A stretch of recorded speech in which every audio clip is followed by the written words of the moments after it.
Chapter 698. The off-road motorcycle retracted its wildness in the wilderness. It traveled at a speed of 70 kilometers per hour amidst the dense flow of traffic. Luo Nan's current appearance was that of Brother Bao's on the mountain road.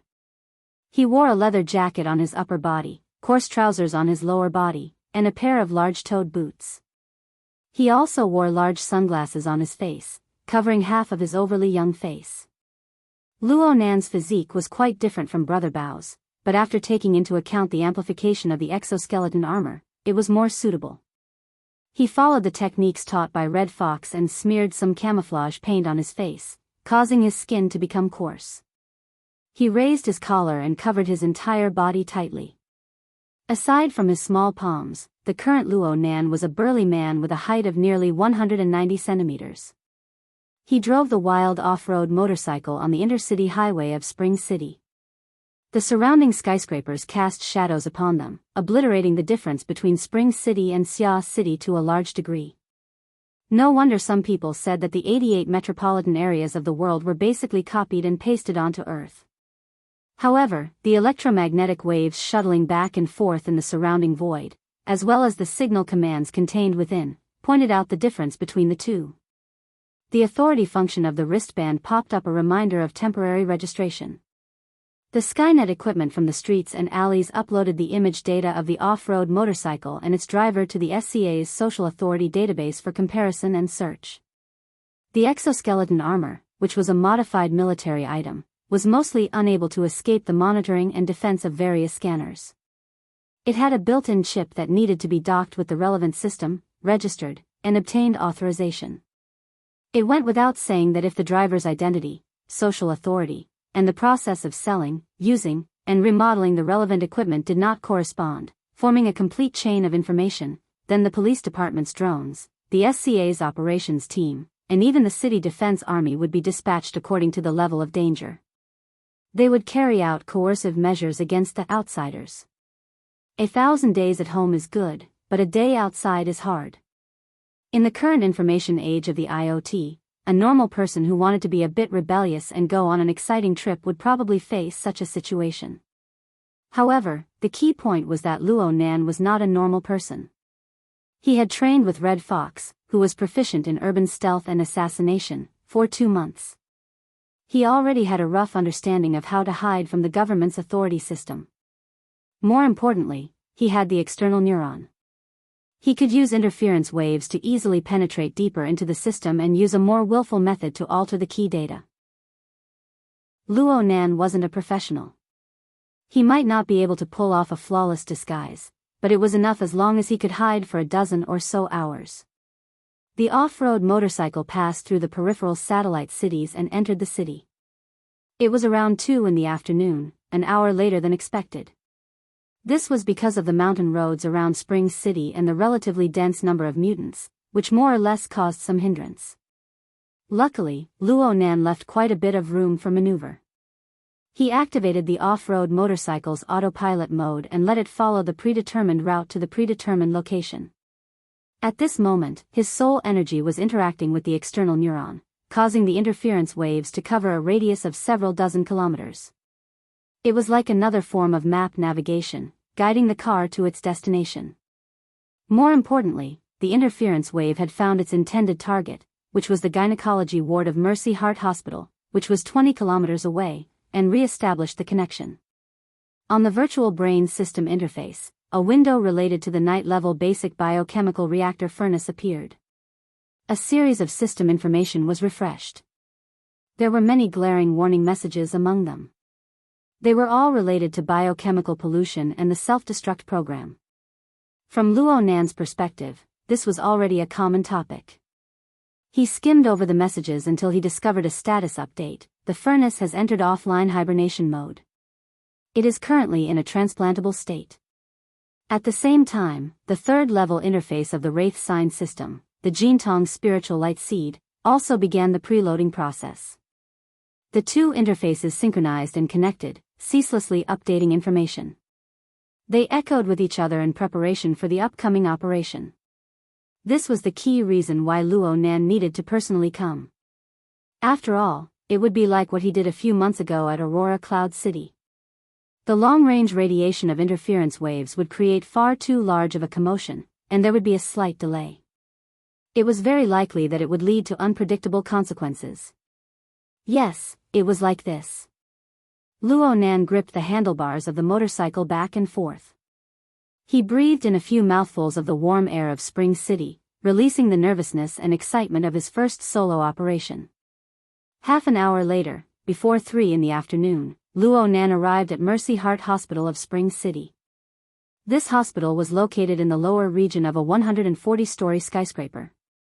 It was a public hospital of a certain administrative district of Spring City. Luo Nan didn't directly enter. Instead, he used the external maglev light rail track of the high-rise building to spiral upwards. He arrived at the parking lot closest to the top floor of the building. He casually tossed the off-road motorcycle into a corner and entered the building. The top floor of this building was a medical device research and development center. There were relatively few people coming and going. Luo Nan's current attire would be quite eye-catching if he were to appear in front of people. But he had the external neuron by his side, and the range of his mental senses was beyond imagination. The routes he chose were all in the blind spots of the surveillance inside and outside of the building. They were also places where the footprints of people were rare. Even if there were some monitored areas that he was unable to bypass, he could rely on interference waves to forcefully disturb them. And so Luo Nan strolled a circle around the high-rise area. He followed the building's regular green track and went all the way up. He arrived at the rooftop sky garden, which was also the employee activity area. It was currently working hours, so there weren't many people here. But there was something rather eye-catching. It was the pure black flying shuttle on the parking apron that was one floor higher than the employee activity area. Through his mental senses, Luo Nan knew that although the shuttle's cabin door was closed and it hadn't been activated, there were still 4 passengers inside. They were on standby at all times. Luo Nan only stopped for a moment in the employee activity area. He looked at the flying shuttle from afar, then turned around and left. He took the elevator down, walking and stopping along the way. A few minutes later, he arrived at the floor of Mercy Hospital. At this time, the interference waves formed by the combination of his soul strength and the external neuron were already being used in the hospital management system. They had gathered key information. This information was the scheduled time for today's surgery at Mercy Hospital. There was one message among them: Renchi, Gynecology Department. Open hysteromyomectomy. Operation Room 4, Intelligent. Scheduled time, 1600 hours. The medical personnel who had been continuously working at the Mutant Research Center for over 4 months was finally unable to ignore the rapidly growing hysteromyomas. They decided to carry out the surgery. Luo Nan confirmed the time. It was a bit past 3 in the afternoon. It was just right. The real-time structural diagram of Mercy Hospital was imprinted before his eyes under the effects of the mental sensing network. Luo Nan walked unhurriedly and familiarly to the surgical area. But he didn't get too close. This was because he sensed the existence of 2 energy targets that were clearly different from ordinary people within the mental sensing network. One of them was like a raging flame. Powerful psychic waves radiated from his body at all times. He should be a powerful fleshly body, and he was an external type. Generally speaking, the impact of such a character was astonishing.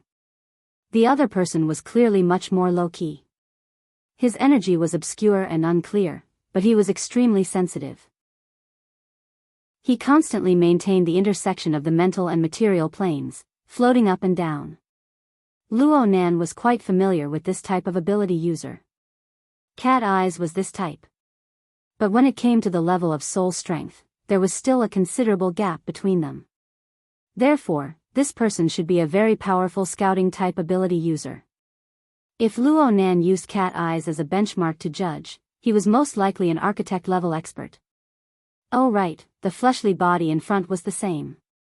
2 B-rank experts overseeing things showed how important this surgery was to the people behind the scenes. Luo Nan also attached great importance to it.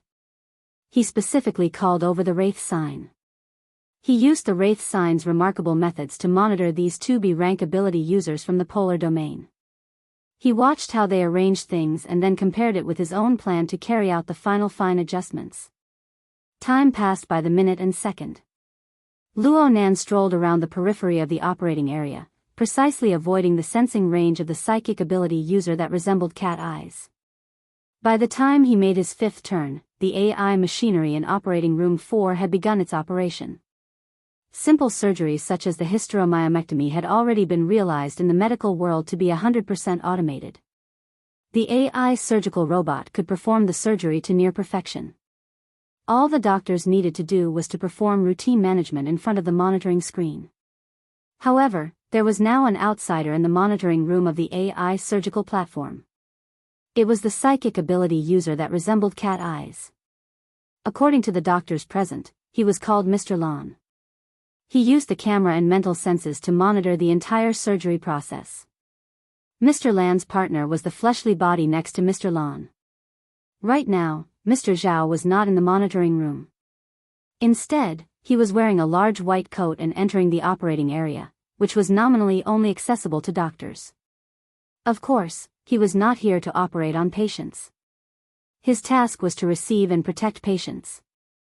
In the monitoring room of the AI surgical platform, Mr. Lon kept an eye on the progress of the surgery in Operating Room 4. He kept in touch with Mr. Lon at all times. The anesthesia has taken effect. The surgery is about to begin. The laparotomy has been performed. The estimated time is 25 minutes. The hysteromyoma has been removed. The seal is complete. Place it on the conveyor belt. Prepare to receive it. Mr. Lon, who was dressed like a doctor, was already standing at the exit of the conveyor belt outside of Operating Room 4. This place was usually used to transmit the tissues of the patient that had been surgically removed. It was displayed to the patient's family. If there was a desire to collect it, it could be discussed. Right now, a sealed metal box came out of the conveyor belt. The box itself looked quite high class. It was equipped with a sophisticated combination lock and there was a display screen on top of it. It displayed the conditions of the environment inside the box and emitted a green lustrous light. It displayed the objects placed inside the box. They matched the preset conditions and could be taken away without any worries. Mr. Lon didn't open the box for confirmation. He didn't have the authority to do so. Mr. Lon was the same. Supposedly, this was to avoid contaminating the special tissues inside the box. Only when the box was on the flying shuttle and entered the specially set environment could a second confirmation be done. Chapter 699. Mr. Lon came out of the control room and walked to the entrance of the operating area. At this time, Mr. Lon also came out of the operating area. He had long since grown impatient with the white coat on his body. He took it off as soon as he walked out. However, he had already buckled the lockbox on his wrist in advance. He could only curl his lips and directly tear the cuffs of his sleeves. He then threw the damaged white coat into the trash bin at the side. The two of them didn't say much. They walked side by side to the exclusive express elevator. The moment the elevator closed, Mr. Lon tilted his head and glanced outside through the gap. He saw a burly man wearing a leather jacket walking toward the operating area. Mr. Lon signaled with his eyes, "Is something the matter?" Mr. Lon glanced at the lockbox again and shook his head. That fellow's weight seemed somewhat abnormal. He might be a modified person. His aura was a bit stronger than an ordinary person's, but it was limited. Moreover, he was heading in the opposite direction from them. He wasn't a target that needed attention. The express elevator went straight to the highest floor. A minute later, the two of them arrived at the Sky Garden and stepped onto the apron at the highest floor. The personnel left behind in the shuttle had already received the news. They opened the shuttle's cabin door just in time. The two of them entered the cabin. They didn't have the slightest idle talk. They directly walked toward the middle cabin. That was an isolated testing environment specially arranged for the important items to be escorted this time. It was also the last and most important testing segment of the escort mission. According to the designated procedures, the two of them simultaneously entered their fingerprints, irises, passwords, and other information into the lockbox. They smoothly took out the metal box from inside and placed it in the isolated environment. The testing system immediately operated automatically. It controlled the environmental conditions and released complex password information that corresponded with the password on the metal box. Up until now, everything was very normal. According to the procedures, once the target was confirmed to be correct, the isolated testing area would be completely sealed off to give the protected target the best living space. This area was constructed from a mixture of high-strength special glass and metal. Even the powerful Birank, who were known for their brute force, and the deep blue walker equipped with highly destructive weapons would find it difficult to break through in a short amount of time. Even if the shuttle itself was hit by a missile, the items in this area would certainly be the last to be destroyed. The strict and somewhat complicated testing process continued to advance. At this time, Mr. Lon received a call. He frowned and glanced over. He saw that it was the person in charge of connecting with him from Mercy Hospital. He pondered for a moment and then connected. Without waiting for him to speak, the other side already shouted, "Mr. Lon, someone has broken into the operating area." "Oh. It's a big guy in a leather jacket. He's heading straight for operating room 4. Mr. Lan's heart skipped a beat. Mr. AI, who was beside him, also caught the keywords in the conversation and turned his head abruptly. "Bring it over," Mr. Lon ordered. The receptionist was stunned. "What?" "Bring the surveillance footage over." This operation was relatively simple. It only took about 2 seconds before a stream of information flowed in. Mr. Lon conveniently projected it into the air. The surveillance footage clearly showed a burly man wearing sunglasses and a jacket casually walking to the door of Operating Theater 4. He ignored the no trespassing sign in front of him and the medical staff who chased after him shouting at him to stop him. He pushed open the door and entered. There was an electronic lock on the door of the operating theater, but it was useless.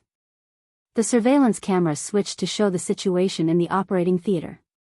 At the moment, the artificial intelligence surgical robot was still performing the suture. It completely ignored the changes outside and maintained a respectable level of concentration. The big guy didn't bother him and walked straight to the window of the conveyor belt. This route made Mr. Lon, who was still in the monitoring room a few minutes ago, feel his heart skip a beat. It was also at this moment that the big guy suddenly turned his face.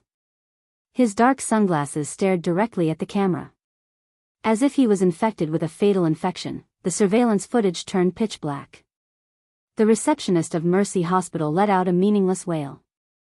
The surveillance footage has been destroyed. Mr. Land's eyebrows were already locked tight. His heartbeat had also deviated from the normal range.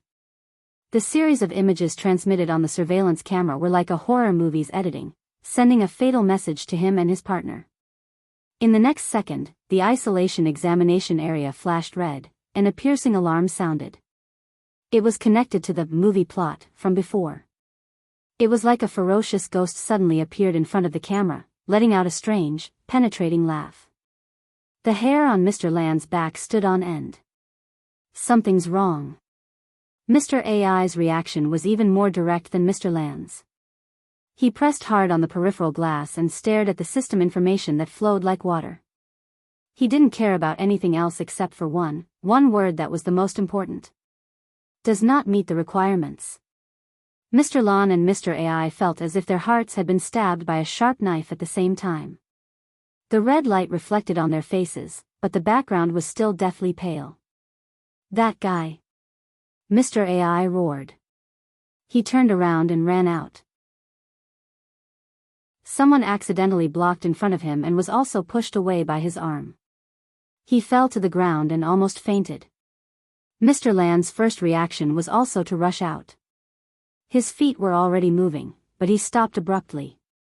He stared at the shuttle staff. "Contact headquarters, requesting remote control." The staff was still in a daze. The receptionist of Mercy Hospital was still shouting on the comms, "Hello? Hello? Mr. Lon, that person came out of the surgery room." The security couldn't do anything to him. Mr. Lon cut off the comms. At this time, the red light of the isolation examination area had already seeped into his eyes. He stared with bloodshot eyes and squeezed out the words from between his teeth. Headquarters, remote control. The staff finally remembered that this was part of the emergency procedure, so he hurriedly obeyed the order. A few seconds later, another wave of detection light cut through. All kinds of information refreshed, but it was faster than the previous process. Another wave of dazzling red light sprayed out from the isolation area. Lan Xiang looked straight at the light, motionless. Lan Xiang, what are you doing? God, look at what you've done. The request for remote control alarmed the person in charge of the laboratory. The person on the other side instinctively roared and threw the blame, showing that he was completely unprepared in the face of an unexpected situation. Lan Xiang retorted without showing any weakness, "You're the one who made **TTY safety design. I need to open this damn box, right now." The person in charge of the laboratory turned red. "No, you don't have the authority." "I don't either." "Then find someone who has the authority." "Where's Jeff? If he can't do it, then get me Li Wei." "Are you crazy?" Lan Xiang knocked on the hard isolation glass. Look at this notification. I don't want to talk to idiots anymore." The person in charge's nostrils were almost bursting from the breath. The next moment, he was pushed away from the screen by a hand. Then, a young man, with snow-white skin and strange green hair came to the screen. He stared at the isolation area for a second and said, "It's open now."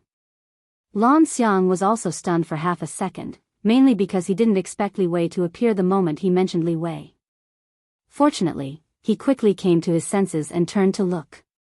He saw the metal box's lid pop up, revealing the edge of the snow-white gauze and a dark red sarcoma-like body. At that moment, the sarcoma was still pulsating. Lan Xiang was stunned, and then his hair stood on end. He couldn't care less about what headquarters thought and immediately contacted his partner. "Come back, it's a trap." Before he finished his sentence, the video communication with headquarters was distorted, and all communications were cut off. The lighting in the central cabin collapsed. As the power system in the isolation area was independently supplied, it lasted for half a second longer. Because of this, Lan Xiang saw a slender, pale hand reach out from the edge of the light. Every inch the hand moved forward, the light dimmed.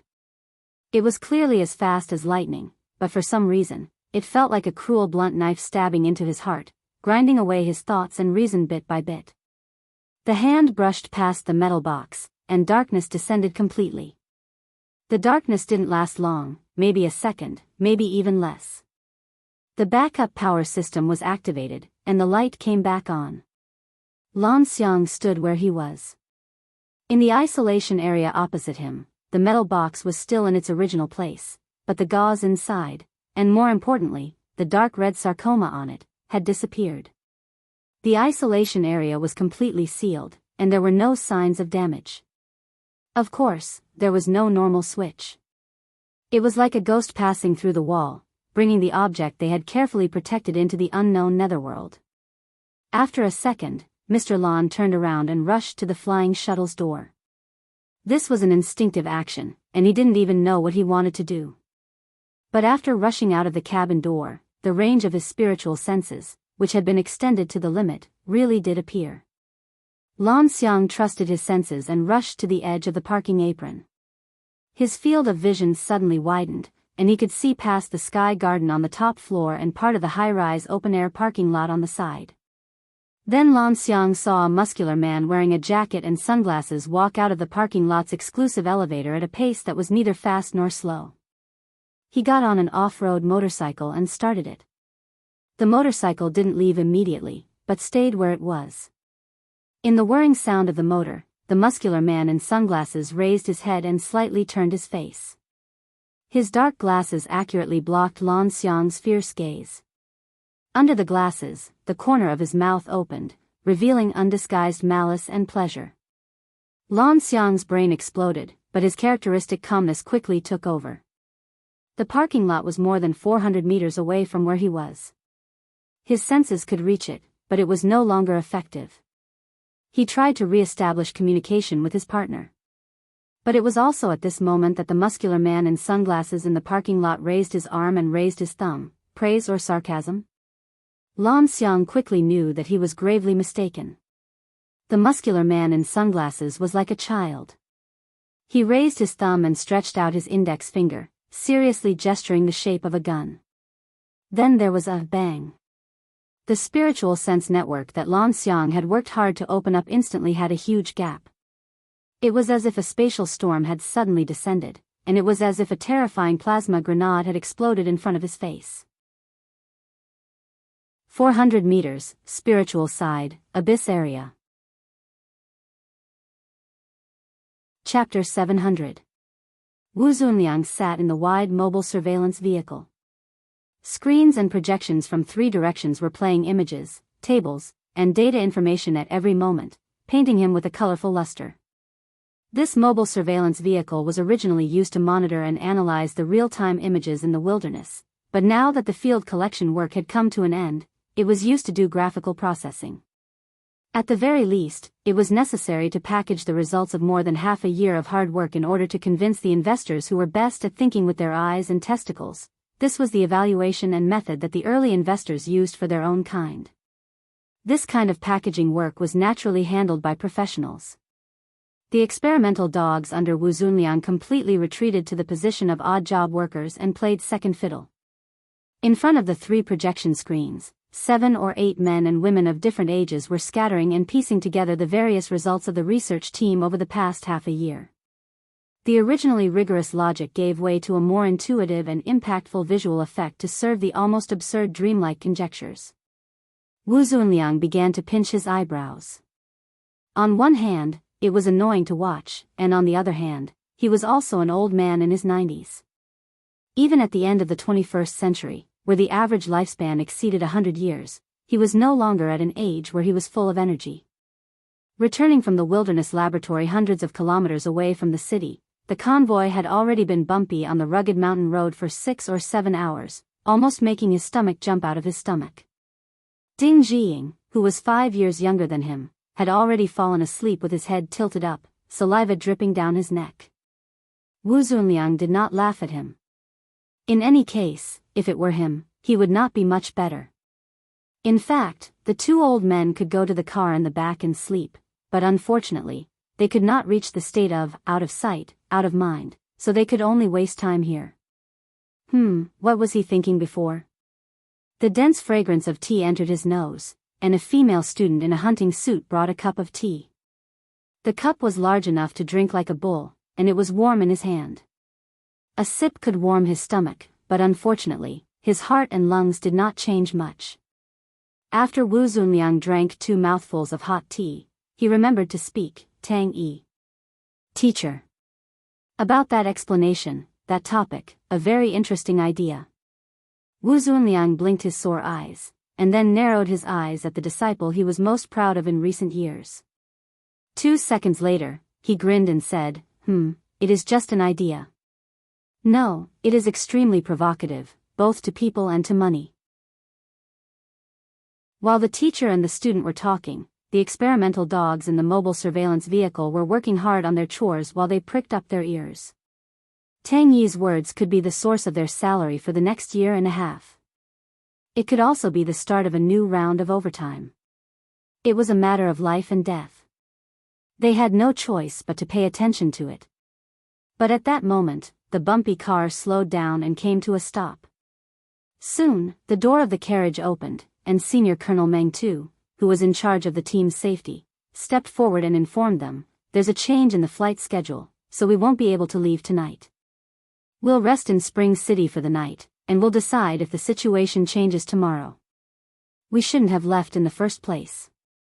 Wu Zunliang slapped his knee and spat. "It's all because of the money." Old Ding Jiying, who was behind them, finally woke up and asked in confusion, "What's wrong?" "We've arrived."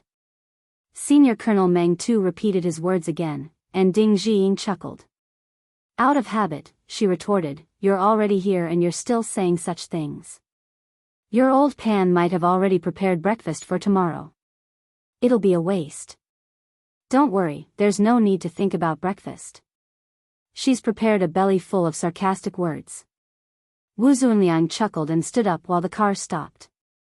He loosened his muscles and temporarily forgot about that damned lecture topic. He asked, did she say what's going on? Why are there abnormal movements from the mutants, affecting the takeoff and landing of the flight? Meng Tu shook his head. From the looks of it, it has nothing to do with the mutants. I heard that a case has occurred in the city, and they're currently investigating and searching for the culprits. Both air and land transportation have been restricted. A murder case? It seems to be a robbery, but I'm not too sure about the specifics. However, there's an arrest scene in front of us. The motorcade will have to wait for a while before passing through. Didn't they catch them? They're suspected to be accomplices. Ding Jiying curled her lips. In this world, there's no place to rob a bank. How big of a case can they commit? The corner of Meng Tu's mouth twitched. Seeing that his half-year sentence was about to end, he couldn't be bothered to lower himself to the level of these two old men. These two old men were nearly 200 years old together. They had pretty much experienced everything, yet they were extremely calm and collected. Ding Jiying laughed. At least we didn't get the news when we arrived at the airport. We can spend the night in the hotel and concentrate on organizing the information. Wu Zunliang snorted. What's the fuss about when we're about to leave? Who was the fuss just now? Ding Jiying didn't even deign to scold him. She just said, if everything was done properly, why would we need to worry about it? The current situation is that the lecture topic is very frightening. It forcefully relies on some new plane. But where's the argument? Whether it's Xia City or Spring City, they're all using a bunch of so-called first-hand information to blackmail people. Who are they trying to fool to get those people to throw money at them? Wu Zunliang shot a glance at Meng Tuesday. His gaze pointed towards the female disciple he was proud of. His meaning was, oh, it's your turn to continue the previous topic. Tang Yi was pushed to the front by her teacher, but she was still calm. The latest data is pretty good. We're doing comparative research. The topic comes from the comparison. Little Tang, you graduate students can handle the updating of data. Is there a need for us two old men to come over? You're right about one thing. The topic comes from the comparison. But where are the new topics that can be continued after the comparison? Suspected planar pollution source interference comparative research. This topic is quite resounding. The big and small bosses were scolding each other. The experimental dogs in the car shrunk their necks and acted as if they didn't understand what the humans were saying. They weren't in the mood to work. There was a young man operating in front of the screen. He was more curious about the outside world than the internal squabbles. He secretly took a look at the external camera of the mobile surveillance car. He wanted to watch the show. But he made a mistake. He forgot to split the screen and shrink it. Now everyone in the car could see it. The front of the motorcade was indeed a mess. A group of people were confronting the military and police. There were also physical conflicts. The scene was explosive. Coupled with the black muzzles that had been raised, it didn't look like an arrest. It looked more like a prelude to an armed conflict. Someone cried out. The young man hurriedly tried to cut it, but he heard two people say at the same time. Wait. It was Wu Zunliang and Meng Tu who spoke. In the past 6 months, there weren't many times when they had the same opinion. Wu Zunliang stared at the screen without blinking. That car is stuffed with chrysanthemum bugs? Meng Tu didn't speak again, but his eyes also pointed at the small motorcade of 3 SUVs in front of them, especially the car filled with indescribable meaty threads. Relatively speaking, Wu Zunliang's thoughts were simpler. We didn't collect any specimens of chrysanthemum bugs this time, right? Ask them if they were hunted in the volcanic area or outside the area. It would be great if there were fire god ants parasitizing them. Meng Tu frowned and looked at it for a long time. Then he personally operated it. He enlarged the external camera and locked on to the details of the chrysanthemum bugs, especially the seemingly distorted burn wounds. Wait a minute, I'll go down. Ask them where they are, Wu Zunliang reminded him. Meng Tu didn't respond and got out of the car. Looking at the image of the external camera, he went straight to the scene of the conflict. The young experimental dogs all stared at him with some kind of malicious expectation. However, the change in the situation was still beyond most people's expectations. After Meng Tu went over and revealed his identity, both sides showed respect or fear, and then, they compromised. Of course, there was a relatively long communication in the middle, but the emotions and attitudes on the faces of everyone on the opposite side were still very clear under the high-precision camera. Senior Colonel Meng really has face. An experimental dog who accidentally regarded Meng Tu as a security captain for a long time finally realized what kind of status a senior colonel of the Special Warfare Forces had. Not mentioning how nervous the experimental dogs were, Meng Tu quickly came back. When he got in the car, Wu Zunliang asked, "Are they selling it? Let's go back to the city with them. There's something we can confront and confirm." Meng Tu was worried that the two old men would cause trouble again, so he explained, "It's the X-2 robot we encountered when we just moved to Spring City last year. It's the one that affected the sampling in the volcanic area and destroyed our first wave of mimicry reconnaissance planes. Didn't it enter the core of the volcanic area? Afterwards, there were no results." Oh. The two old men acted as if they had suddenly realized something. Ding Jiying was very surprised. "It's been almost half a year and it's so far away. How do you know it's related to that robot?" "Because of the wound." At this time, the conflict ahead had temporarily calmed down and was preparing to move again. Meng Tu didn't mind chatting with the two old men for a while. He was also in a good mood after unexpectedly discovering an important clue. The X-2 robot from last time embodies a kind of special technique. It's not convenient to talk about the specifics, but it's the kind that we Deep Blue walkers pay a lot of attention to. It's a pity that we didn't have any new clues until this chrysanthemum demon bug corpse. The wound on it is very similar to the situation that appeared half a year ago. The format of fire, no, the extraordinary power, enchantment, had always been the focus of the military's research. Naturally, they had to pay 120% attention to situations that appeared outside of the system. Meng Tu thought for a moment and said, "Professor Wu, Professor Ding, I want to get a brief report on the cause of the chrysanthemum demon bug's death as soon as possible. I hope to borrow the research team's equipment." "No problem, it's fine if you lend it to me." Wu Zunliang had a face full of generosity as he knocked his own chest. "In any case, I can't leave at night. It's just the right time to do something. Senior Colonel Meng, go and inform the sampling. Hey, little Zhao, go and help." The experimental dog got up with a tragic and stirring heart, shook his head and wagged his tail as he followed Meng Tuesday. Chapter 701. At 9:00 in the evening, the Mercy Hospital robbery briefing was held at the Spring City Military and Police Joint Defense Center. Meng Tu was able to participate in the meeting as the provider of important clues, a high-ranking officer of the Field Army's Special Forces, and a part of his identity as a guest. He had basically completed most of his objectives at this point. Just as he was wondering if he should communicate with his superior, Tian Bang, someone greeted him from the staff area. He turned around and saw a familiar face. "Major Chen, no, Lieutenant Colonel Chen, congratulations." Lieutenant Colonel Chen took the initiative to greet him. He was the person in charge of the supply base when the scientific research team first arrived in Spring City. Half a year ago, he was still a major. Now, his rank had risen by 1 rank, and he was not even 50 years old. Even in the city defense system, it was still something worth celebrating. Lieutenant Colonel Chen had a good personality and a good temper. He was a very smooth person and knew how to expand the topic.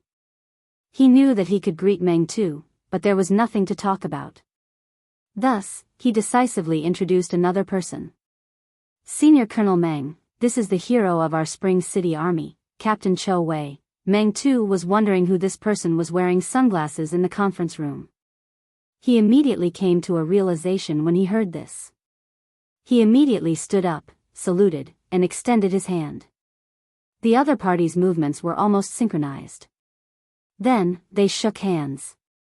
Captain Cho, no, I should call him Junior Cho.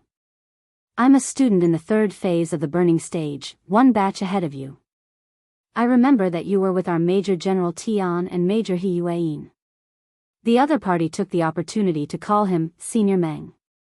His voice was hoarse, and he still did not take off his sunglasses. Meng too did not find it strange. This Captain Cho in front of him was the commander of the Deep Blue Walker team who was protecting the vagrant tribe during their 1,000-mile return journey last year. Unfortunately, he encountered a mutation infection, but he suppressed it with his strong willpower until the mission was completed. Although Meng too was in the wilderness laboratory at that time, he had heard of his name for a long time. I've seen your frontline footage. You faced a poisonous mantis and your exoskeleton was damaged. You didn't even take half a step back. You traded injuries for lives. Most importantly, you completed it in 4 seconds. Even I can't do better than you. Cho Wei was not good with words and was a man of few words. He only said, "Thank you, Senior." No qualified commander would want to let go of such an excellent person, and Meng too was the same. You've recovered from your injuries, right?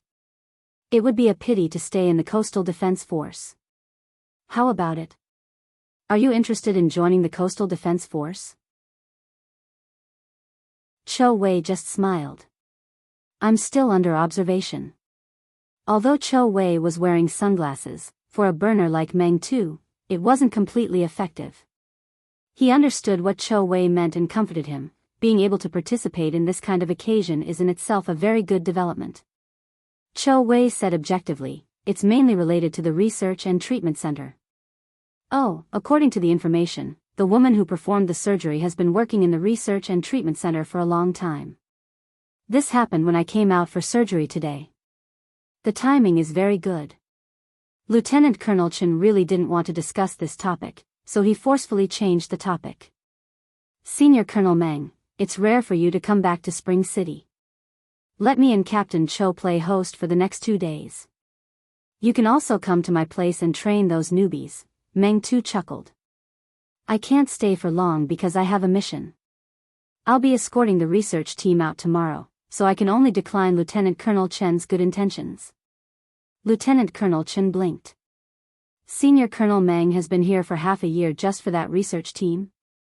What kind of research is that? Oh, I misspoke. It's nothing. It's public anyway. It's just that I'm not a professional, so it's a bit hard to say. From what I've heard, they're mainly engaged in comparative research of the aberrated ecosphere. Their main focus is on the similarities and differences of the wilderness ecology between Spring City and Xia City. Lieutenant Colonel Chen had been grinding in the wilderness for many years, so he had some understanding. Oh, I've heard of it. Right now, it's said that the ecosphere of Spring City and Xia City is rapidly converging. Yes, especially in the volcanic region southwest of Spring City. The ecosphere ruled by the Vulcan ants is like a kaleidoscope of aberrations. Whether it's the horizontal population size or the vertical evolution of aberrations, the rate of change is extremely high. Similar phenomena have appeared in the vicinity of Xia City. And recently, there's been frequent crustal movements on both sides. It's as if there's some kind of linkage. Lieutenant Colonel Chen's curiosity was piqued. Then, are there any conclusions from the research? Meng too was about to shake his head when he thought of the topic of the lecture not too long ago. He couldn't help but chuckle. Yes, there's a hole in my brain right now. I suspect that it's because of the migration of a new plane. A new plane? Yes, there's a plane similar to the Deep Blue World. It's like a wheel that's rolling over the space and time we're in. The back end is in Spring City, and the front end is in Xia City. The briefing officially began as he spoke. This was a standard short meeting. The information had already been distributed in advance, listing nearly all the important clues. It included a large number of images and surveillance system records. The professionals already had a preliminary understanding of the situation by relying on this information. The non-professional leaders didn't need to explain in detail. They just needed to know the general outline and then make arrangements and clear the responsibilities. Because of this, the professionals only roughly combed through the sequence of events. Most of the information was hastily skimmed over. But some of the analysis was a bit more interesting. It can be determined that the suspect went all the way from the southwest direction of the wilderness outside the city to Spring City. He encountered the hunting squad of former City Defense Force Lieutenant Bao Hongliang at Huilong Ridge, 273 kilometers outside the city, and killed a chrysanthemum bug.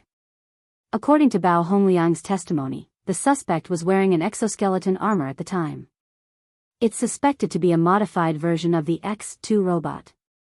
And according to the clues provided by Senior Colonel Meng Tu of the East Asian Coast Defense Force's 1st Special Forces Brigade, an X-2 robot charged into the heart of the southwestern volcanic region at the end of last year. And the mode of use of its energy weapon is very similar to the one displayed on the chrysanthemum bug that was killed this time. The two are highly related. This proves that the suspect has been operating in and around Spring City for a very long time. At the same time, we also have to pay attention to the basic structural requirements of the exoskeleton armor. Even if the suspect's armor was privately modified, it would be very difficult for it to have a particularly extreme design. Based on conventional structural inference, after the suspect wore the exoskeleton, his figure would be similar to Bao Hongliang's, so his real figure would be a bit smaller. His height is estimated to be between 167 and 172 centimeters, and his weight wouldn't exceed 65 kilograms. He could be a thin man, or he could be a woman. There would be obvious conflicts with the current image data. The suspect should have an accomplice with extremely high hacking skills. He should be able to erase most of the traces left in the surveillance system, and he could hack into the shuttle's control system to easily cut off the power. From the time frame of the operation, his goal is very clear. He is also very clear about the problems he will face in the process of robbing, and he has a clear solution. As he listened, Meng Tu couldn't help but laugh. You guys are holding this meeting with bad intentions. Lieutenant Colonel Chen smiled and didn't say anything. Cho Wei, however, said in a hoarse voice, Quantum Corporation can't get out of this no matter what. Lieutenant Colonel Chen grimaced when he heard these words. They really did hit the nail on the head. Practically at the same time the two burners made their comments, the direction of the meeting took a clear turn. It was just as the political official presiding over the meeting said, the robber's goal is very clear. He's going after Quantum Corporation. In other words, he robbed Quantum Corporation's goal. However, we really want to know what Quantum Corporation's goal is. The person in charge of Quantum Corporation in Spring City was a typical elite. He wore a well-ironed suit and sat in his seat without saying a word. The person in charge of the police force sat beside him. He was like a sniffer dog that had found a suspicious target, constantly sniffing around. Madame Ren Qi is a high-ranking medical staff of the Mutant Research and Treatment Center. Today is the only time she's taken sick leave in the past 6 months to return to Spring City for surgery. How did your esteemed company know of this beforehand and arrange for a shuttle to send 2 B-class powerhouses to take over the uterine fibroid she had removed? Someone coldly said, what an extraordinary interest. Low laughter could be heard in the conference room. The person in charge of Spring City of Quantum Corporation still had the face of an elite, but his face had unconsciously darkened. Then came the complaint of the director of the Mutant Research and Treatment Center. We've already asked Ren Qi.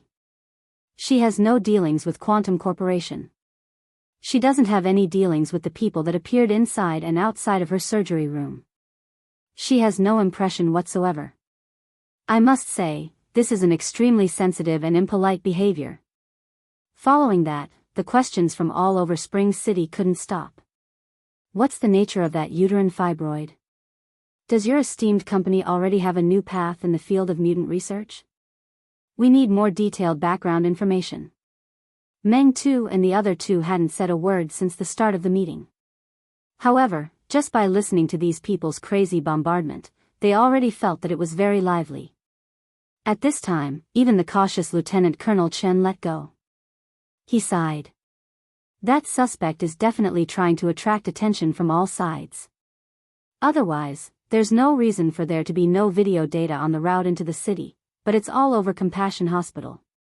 He's really going all out against the subsidiary companies. As an elite of the military's Team AB, Meng Tu expressed his delight at this scene. Quantum Corporation making a fool of themselves and exposing their actions is probably the person's biggest goal other than the uterine fibroids. Evidently, he succeeded. Speaking up to this point, Meng Tu was also somewhat surprised. Spring City has quite a lot of opinions about Quantum Corporation. It's very rare to see such a situation where everyone is attacking them. After all, Quantum Corporation and the capital power behind it had enormous influence all over the world. No matter how much they tossed and turned, they would still have to give them some face. It wasn't like now, where they were practically spitting in the face and treating the person in charge as a suspect. The corner of Lieutenant Colonel Chen's mouth twitched. It's Quantum Corporation's fault for overreacting. Now, up there. He extended his hand and pointed upwards. I heard that Quantum Corporation directly deployed a private airship from outer space. It entered the atmosphere in half an hour and is now circling the airspace around Spring City. The mayor and our boss are all green in the face. Lieutenant Colonel Chen's boss was naturally the commander of Spring City's border defense forces. Quantum Corporation's actions were equivalent to offending both the military and political bigwigs of Spring City's local system. It was no wonder that everyone was attacking them. Meng Tu was truly shocked. That uterine fibroid. Could it be a sacred fetus? Before he finished speaking, he suddenly felt a slight difference in the light beside him. He subconsciously turned his head and looked through the window of the conference room. He saw that a part of Spring City's dazzling night scene had been suddenly hollowed out. Chapter 702. Under the dim light, Luo Nan gazed at the dark red flesh beneath the white gauze. Aside from his line of sight, there were also penetrating interference waves. He connected the external neuron to the virtual brain system's analytical capabilities to perform a comprehensive examination and analysis of the target he had obtained in the afternoon. For those who were completely ignorant, this was just a uterine fibroid that had just been removed from a patient's body. For Quantum Corporation and chiefly way behind the scenes, this was a collection and storage system that had already collected a large amount of special components of mutants. For Luo Nan, who controlled the external neuron and the virtual brain system, it was a technological crystallization from an unknown civilization. Its official name was the Night-Level Basic Implanted Biochemical Furnace. Behind it was an enormous system as vast as the seas.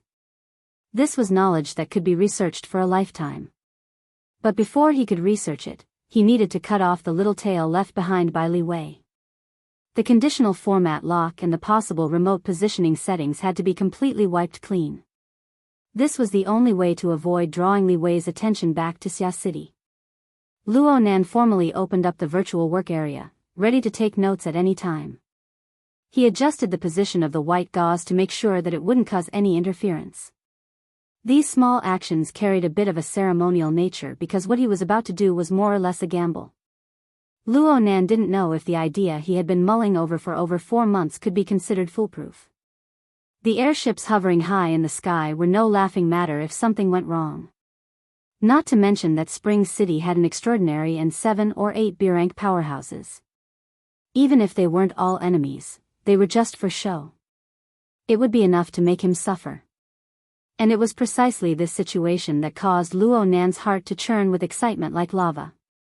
His rationality was still doing its best to display its effect. The excitatory and inhibitory neurotransmitters he secreted were like race cars on a crowded road. They fought to outdo each other, yet they formed a kind of dynamic equilibrium that wasn't chaotic in the slightest. Luo Nan was able to enjoy the pleasure brought by his hormones within this dynamic equilibrium, but he didn't fall into a dull and tasteless state of pure inhibition early on. It was an excellent state. He no longer hesitated. Lightning flashed in his brain, and his soul energy and the external neuron interfered with each other. Not only did they form interference waves, but they also made the wondrous creation that existed between the mind and the material extend out from the center of his brows. It turned into a living nerve that seemed to be a real thing, and it pierced straight through the dark red flesh tissue on the white gauze. Before the external neuron truly made contact, the flesh on the other side was already twitching under the interference wave that arrived in advance. Under the already uneven, dried blood clots and twisted blood vessels, there were even short tentacles extending out. They waved in the air for a while before their length increased. The extended external neuron accurately docked with one of the tentacles. From Luo Nan's point of view, this was quite a disgusting scene. However, in terms of actual effects, the external neuron that made physical contact with the target would undoubtedly increase the force it exerted on the flesh and blood tissues by 10 or even 100 times. In the virtual brain's interface, the progress of the biochemical reactor's analysis practically climbed to 100% in an instant. During this time, familiar system information such as, the culture room has been filled with XXX all-round stem cells. XXX type culture medium has been set. There were also warning windows that popped up one after another that said, the equipment is at 9% integrity. It no longer possesses the ability to self-destruct. There is a risk of biochemical contamination. They all looked very familiar. It was practically carved out of the same mold as the self-destructing reactor. In fact, Luo Nan really did suspect that these two reactor wreckage were used as collectors. They were the result of some sort of fission proliferation. This was just a guess for now. It wasn't a difficulty that he needed to overcome. The true problem lay in the fact that the external neuron had completely docked with the flesh and blood tissues. This clearly violated the conditional format lock that Li Wei had set up. Therefore, the system information that continuously refreshed also popped up one after another: self-destruct, contamination, reboot, and other words that made one's eyelids twitch. However, the external neuron, which had already achieved a physical docking, displayed a powerful interference power right now. It invaded this mass of flesh and blood tissues in reverse. The relatively simple neuron structure split into large amounts of roots in the shortest amount of time. The roots warped and even directly replaced the original blood vessels and nerves within the flesh and blood tissues.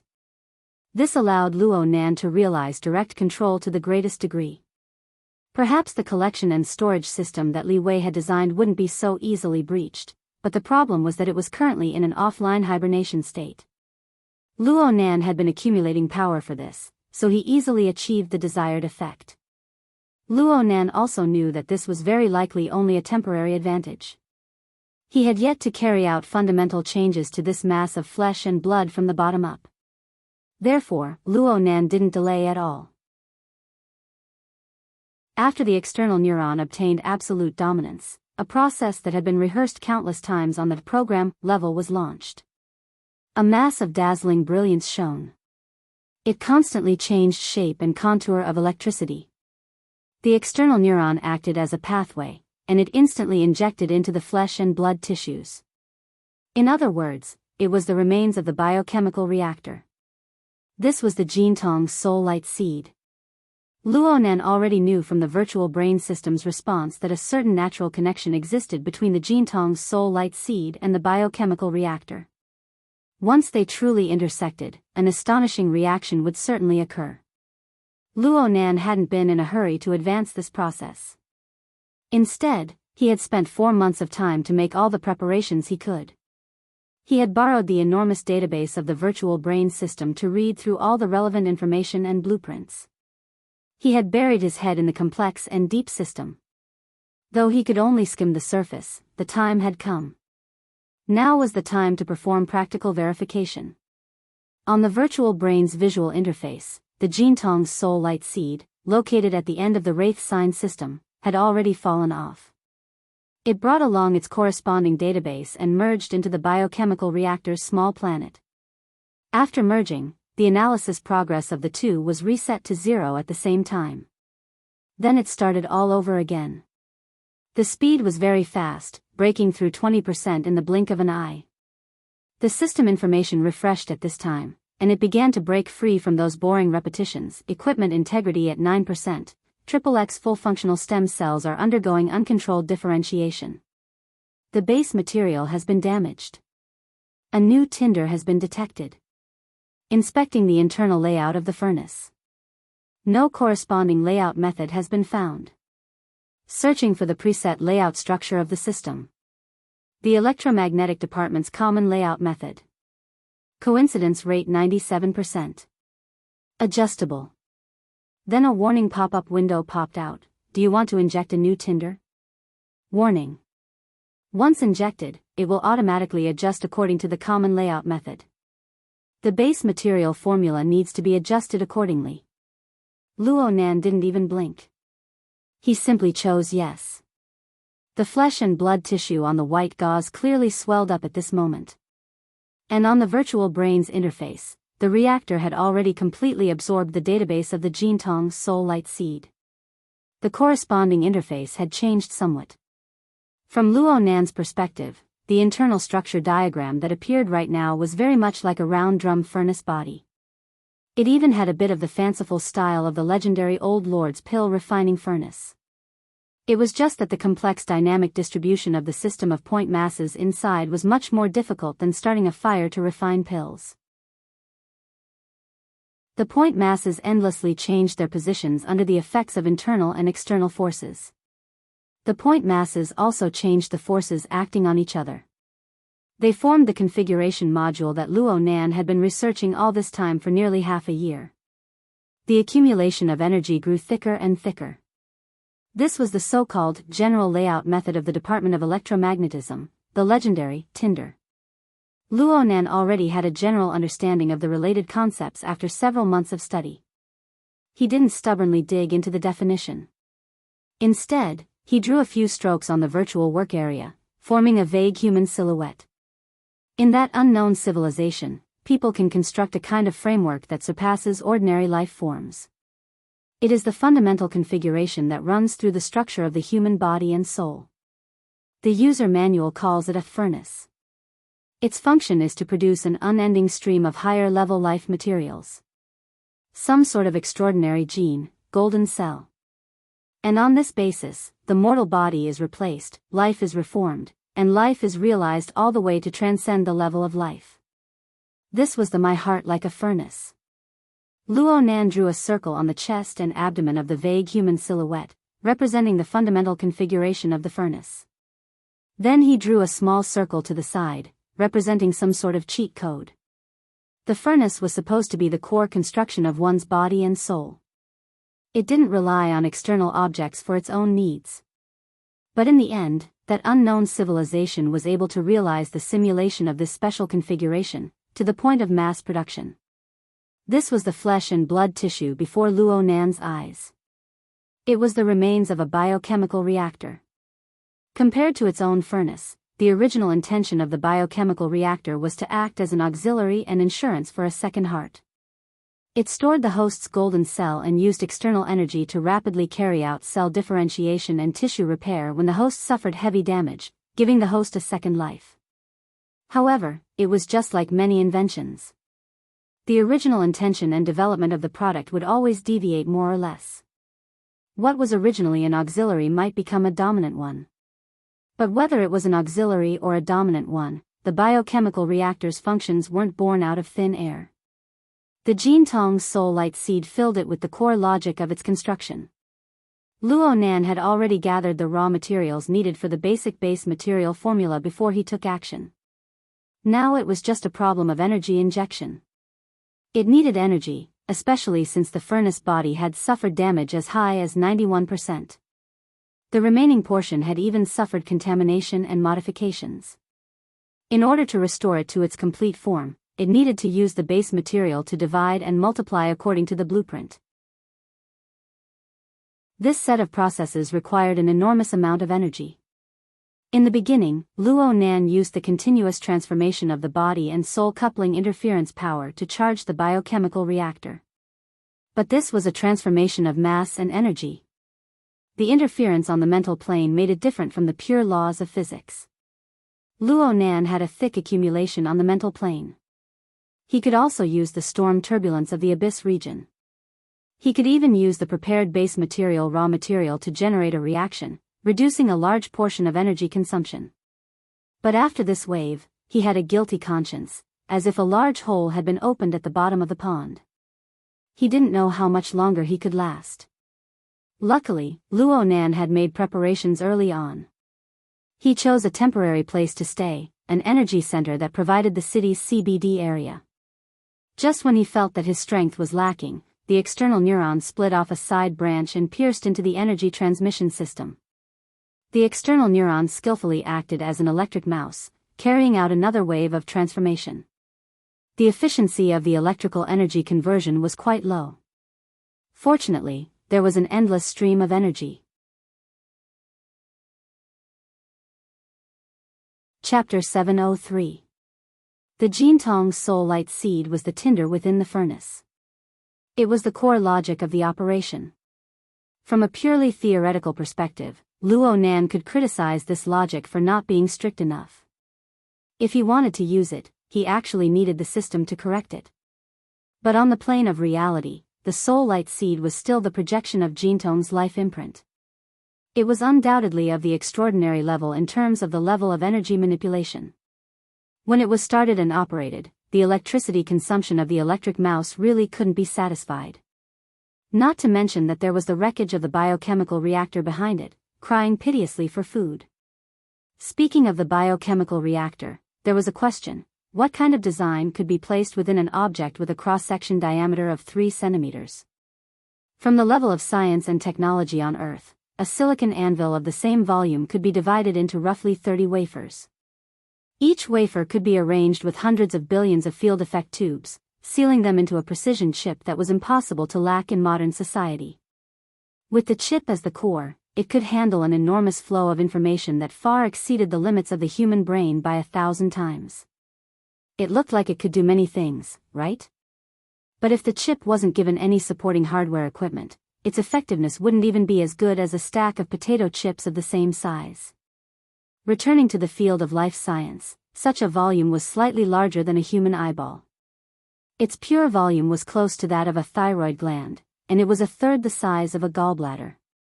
Such an organ in the human body generally only had one or two main functions, and those functions needed to be displayed within the context of the human body's larger system. In the end, any equipment needed to display its function in order to see the system and environment it existed in. At best, there was a high or low degree of dependence. However, this set of theory was a bit unsuitable when applied to the biochemical reactor manufactured by an unknown civilization. This marvelous creation was like a living flesh and blood. It had an astonishing technological foundation and design to realize a set of complex functions and outputs. From the information Luo Nan obtained from the Virtual Brain Systems database, a complete night-level basic implantation biochemical reactor was in itself a production line for the proliferation, modification, and processing of stem cells. It gathered the cultivation, differentiation, and modification of all-round stem cells in one body. It used a tinder as its operating core, and through the proliferation of stem cells as a base material, it could realize the repair, remodeling, and strengthening of over 95% of the body's organs. It could even temporarily realize stimulating biochemical modifications. In order to realize these functions, a total of 6 large and small functional divisions were integrated in an area the size of a human eyeball. Their duties were clear, and they cooperated with each other to form a miniature, tight, and comprehensive stem cell processing plant. Without a doubt, this was a little thing that could drive all the biologists, chemists, and physicists on Earth crazy.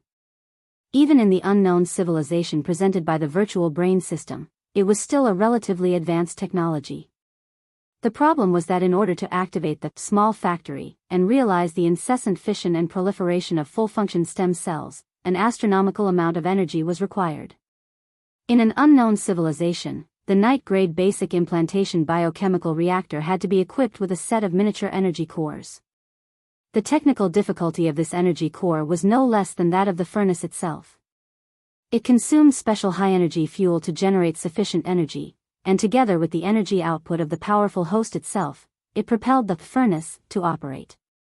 And right now, Luo Nan was temporarily unable to provide this set of miniature energy cores. He was even more unable to find the corresponding high-energy fuel. He could only use his own soul strength to interfere with the abyss region and the material plane. He could use the electrical system on Earth to ensure the corresponding energy support. Ignition was just an insignificant beginning.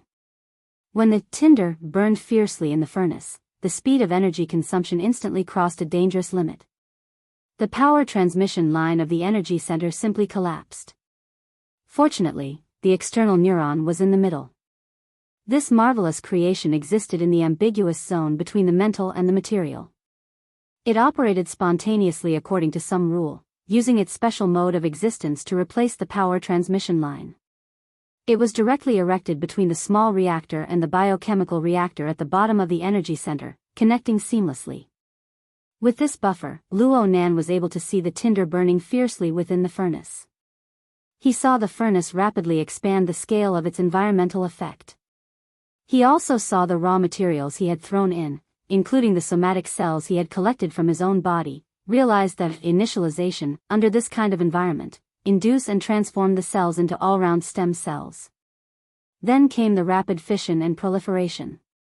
The single cells, under the catalysis of the endless supply of energy and the unceasing influx of nutrients, quickly took the shape of a flesh and blood creation with initial effects.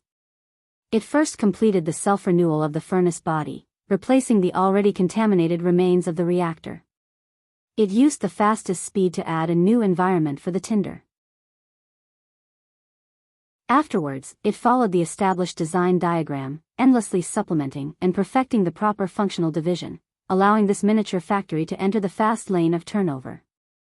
Correspondingly, the biochemical reactor plundered the electrical energy of the energy center in an even more direct and unbridled manner. The scorching electricity seemed to pierce through the air at this moment. It danced wildly and crisscrossed in the void, converging from many directions. Luo Nan, who was at the center of the convergence of electricity, seemed like he could turn into charcoal at any time. But in reality, these thrusting electricity passed through the superconducting circuits erected in the void, directly entering the embryonic form of the biochemical reactor's reconstruction. Luo Nan seemed to be in danger, but he was actually safe. Just from a technical perspective.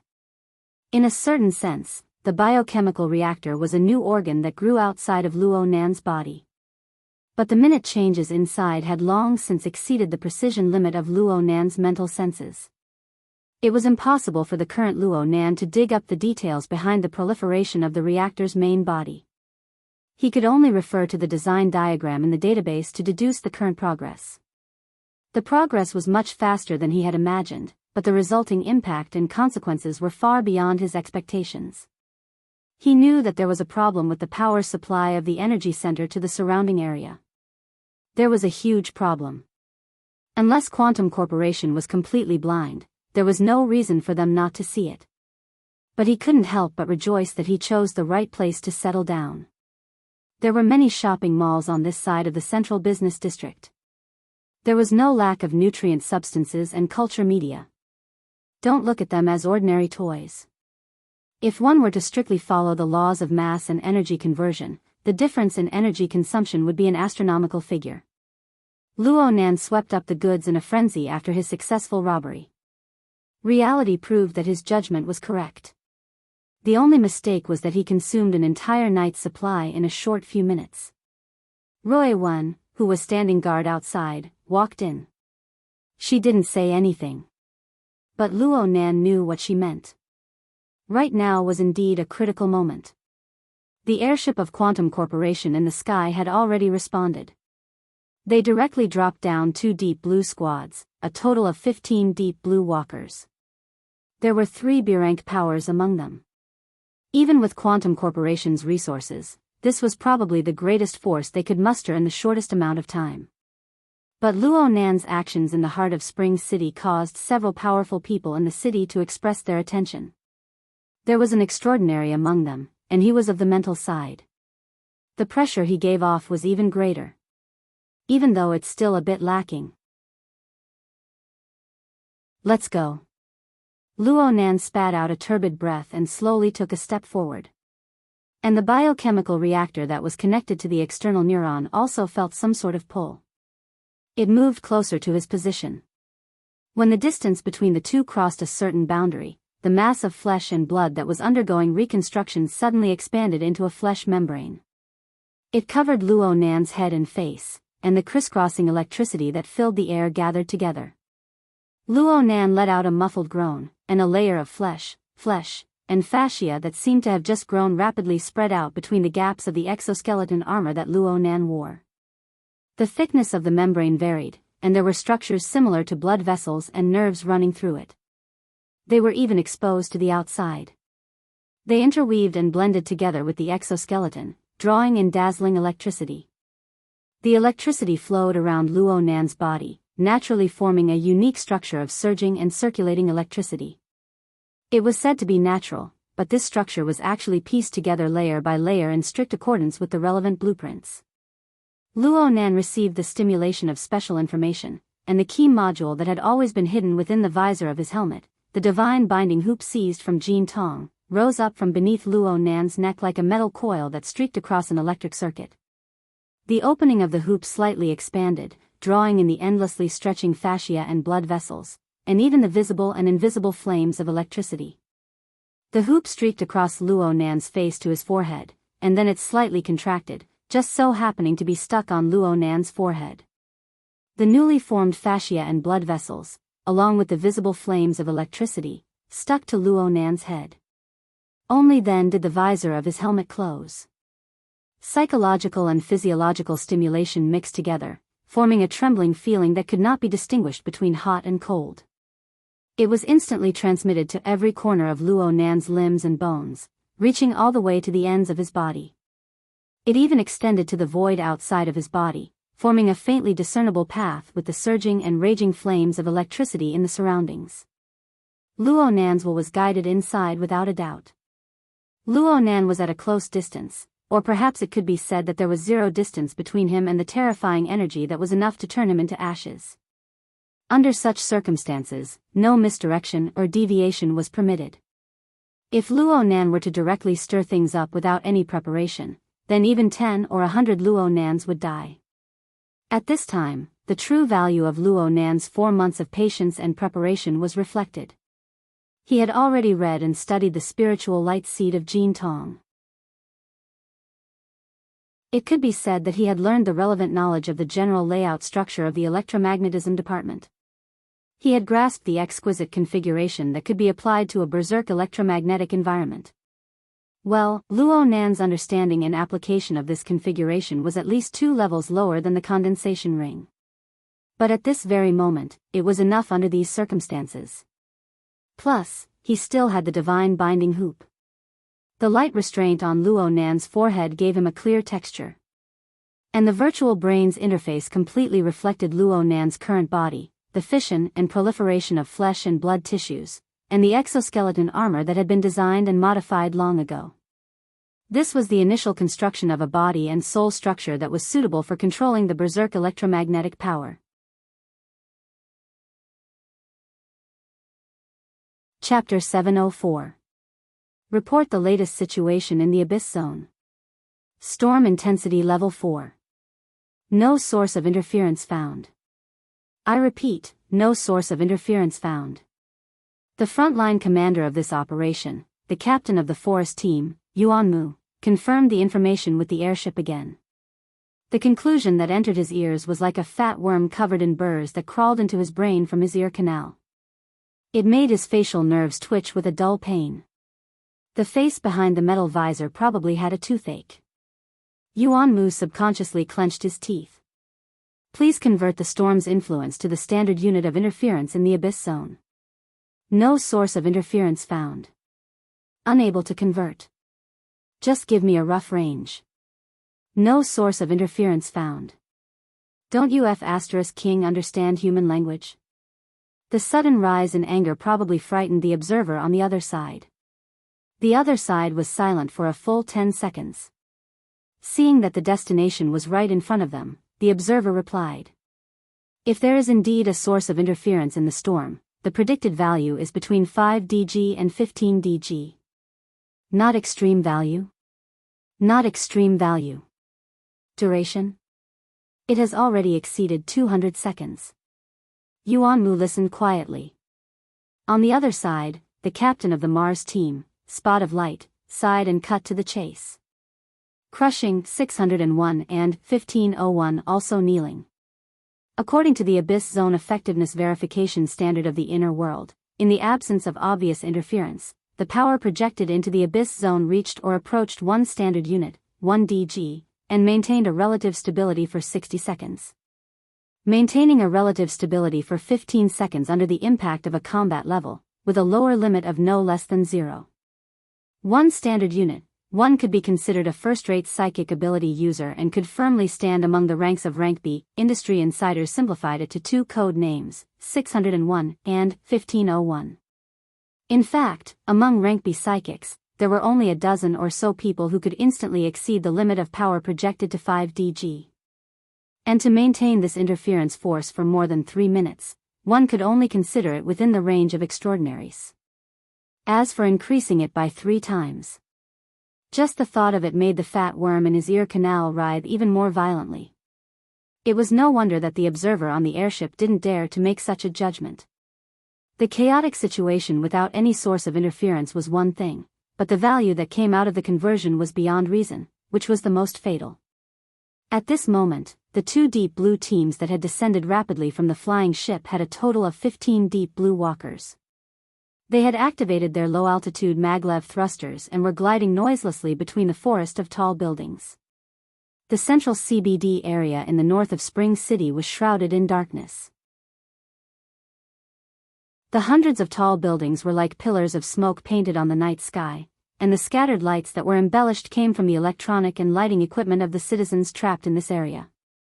In this area, there would be nearly 1 million people every night. With the sudden power outage, the citizens were inevitably in chaos, especially after the backup power supply had a problem. In the face of the rare pitch-black night scene, the calls to the police were flying everywhere, causing the surrounding public security personnel to be overwhelmed. The restless heat spread in the darkness, but just like the chaos windstorm in the Abyss Zone, the center could not be seen at all, and the beginning and end could not be found. The current situation was too strange. The detection equipment of all parties could confirm that a serious accident suspected to have occurred in the energy center that supplied the daily electricity of the CBD area. The electricity produced and converted by the small reactor had leaked out in large quantities, so much so that many lines had been damaged. The energy current that had been forcibly seized did not run too far away, but instead converged in the energy center area, maintaining a high rate of consumption. According to normal logic, this should be someone or some people using the abundant energy in the energy center to drive some equipment. There were many possibilities if one were to consider it from the realm of extraordinary. But all of this became absurd with the huge amount of electricity that far exceeded the norm, and the use of ultra-high power. If the energy center was an extremely high overdraft card, then this card was about to be maxed out. The problem was that no one knew where the POS machine was. The 2 teams of deep blue walkers could only listen to the judgment of the staff and head towards the designated probability area. In fact, it was a circle drawn with the energy center as the origin. With such information support, in addition to the instant death of the B-rank spiritual type Lan Xiang, and the clueless chaos windstorm in the Abyss Zone, it caused the battle-hardened Captain Yuanmu to adopt an extremely conservative attitude towards this mission. When the metal outer armor of his feet touched the outer wall of the energy center building, Yuanmu once again asked the airship command center, "Have there been any new discoveries from the Ability User Association?" After a few seconds, the observer returned with an unsurprising answer, "No." Then are we fighting with the ghosts of the Abyss Zone? Or the kind that can control thunder and lightning? The light spot made a joke that was not funny at all. At the very least, few of the 15 members of the 2 squads, Forest, and Efflorescence, plus the 100 or so staff members in the command center of the airship could laugh. At this moment, the 2 teams landed on the energy center building in succession. It seemed that the only good thing about this place was that it was an office area. At present, they had already gotten off work, and there were only a few people on duty.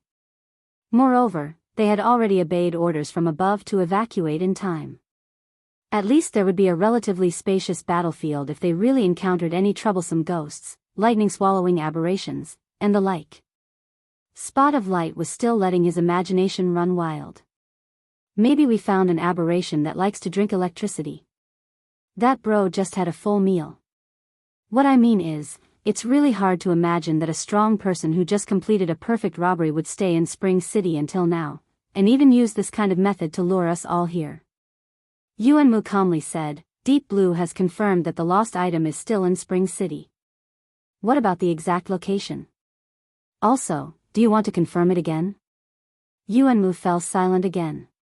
This was like facing the stormy weather of the Abyss Zone. He knew that there was definitely a problem, but he could not find the root cause no matter what. In fact, Spot of Light also knew that as operation members, they should not worry about these general issues. They were only weapons, not brains. Complaining and mocking was only to let the other team members understand the danger and severity of the situation.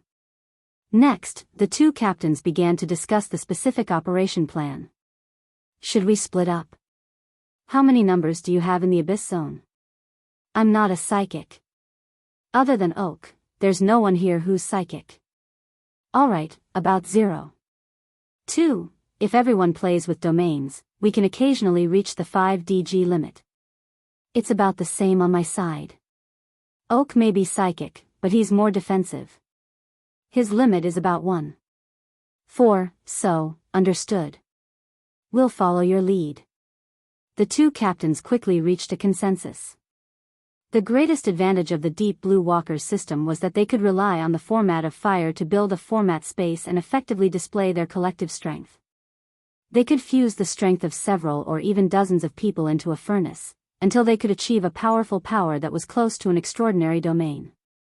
In the current situation, gathering as much strength as possible was indeed the most reasonable choice. During the process of discussion, the two captains conveniently revised their route of advance. They still maintained a sharp and clear advancing speed, and at the same time, roughly understood the basic structure of the format space. The opponent can instantly kill a blue dragon from a distance. There's a 90% chance that he's psychic. Right now, our intelligence isn't good enough, so it's hard to have a preemptive strike. Therefore, before and after encountering the enemy, defense at the mental level is of utmost importance. Oak, the initial format link will center around you. Resist the first wave. Yes. A muffled voice rang out. It was a short word, but it gave off a rather slow and sluggish feeling. This was Oak, a large man that was 2 meters tall. After wearing the special exoskeleton armor, his height neared 7 meters. He was like a crane in a flock of chickens. Compared to the other Deep Blue Walkers, he seemed more like a cumbersome machine.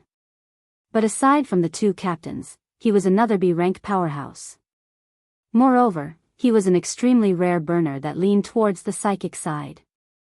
The format domain of the 15 Deep Blue Walkers was completed as they advanced. Under the resonance of the archetype format, the format of fire of the 15 people seemed to fuse into one. Every participant was a fulcrum that opened up a bizarre space that spanned across the material and mental planes. Oak was the core pillar within this space, just as Yuanmu had arranged it. But the others weren't simply energy providers. They maintained a clear and meticulous division of responsibilities. Although they were scattered and running, it was more like they were steering an invisible mothership. Through organic cooperation, the 15 people were integrated together. Speckled encouraged everyone, let's go. Format Space 7. 0. On the Deep Blue platform, the official name of this domain was still the Format Space. Now that it was in its 7th major version, the performance of each version would have a clear increase. In this latest version, the changes had only lasted for a little over 2 months. Only the two top teams, Forest and Mars, had completed their upgrades and the corresponding training and adaptation work. This was a completely different experience from the previous version. Thank you, Professor Luo. The more nervous he was, the more Speckled talked, forming a sharp contrast with Yuanmu on the other side. This was probably the biggest obstacle for the two teams to break in. 2 minutes later, the Deep Blue Walkers had already passed through the surface of the Energy Center building and entered the core work area where the small reactor was installed. In the meantime, Yuanmu and the Airship Command Center had conducted a few exchanges, but to no avail. "We're like an expedition team thrown into a tomb." Speckled mumbled as he used the night vision goggles to observe the surrounding environment. He quickly discovered another problem. "Isn't this place too dark?" "It's too dark," Yuanmu said at almost the same time. The other members also gave feedback on this problem. No matter how the night vision goggles adjusted their mode and parameters, it was very difficult to clearly image the surrounding environment.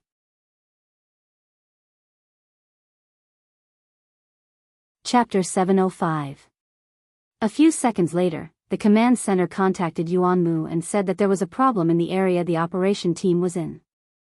The observer lady said, according to the blueprints, the nearby walls are made of special materials such as electromagnetic shielding cement, which limits the electromagnetic activity in the relevant area. If we go deeper, communication might be blocked, and EMP-type electromagnetic weapons will also be restricted. Yuanmu and Spot of Light looked at each other. In the dimming light, they could barely see each other's cold metal visors. In such an environment, Yuanmu subconsciously pressed on the communication module, trying to use external force to make the conversation smoother. "Listen, I've worked with conductive cement before. This thing is really useful, but it's not a material that completely absorbs. It should reflect and refract, do you understand? The problem now is that we can't see anything, even if we use night vision equipment. Including your conclusion, visible light, infrared, and perhaps a wider range of electromagnetic waves are all lacking in our area. Otherwise, this wouldn't have happened. Under normal circumstances, the environment that humans lived in should be a pot of boiling soup where radio waves, microwaves, infrared, visible light, ultraviolet, X-rays, and gamma rays of different frequencies, wavelengths, and energy levels were intertwined and stirred. Some had more, some had less, and when they met with matter, they would pass through, refract, or be absorbed. Humans were bombarded by electromagnetic waves all the time, and had already adapted and actively used this environment as an important way of perceiving the world.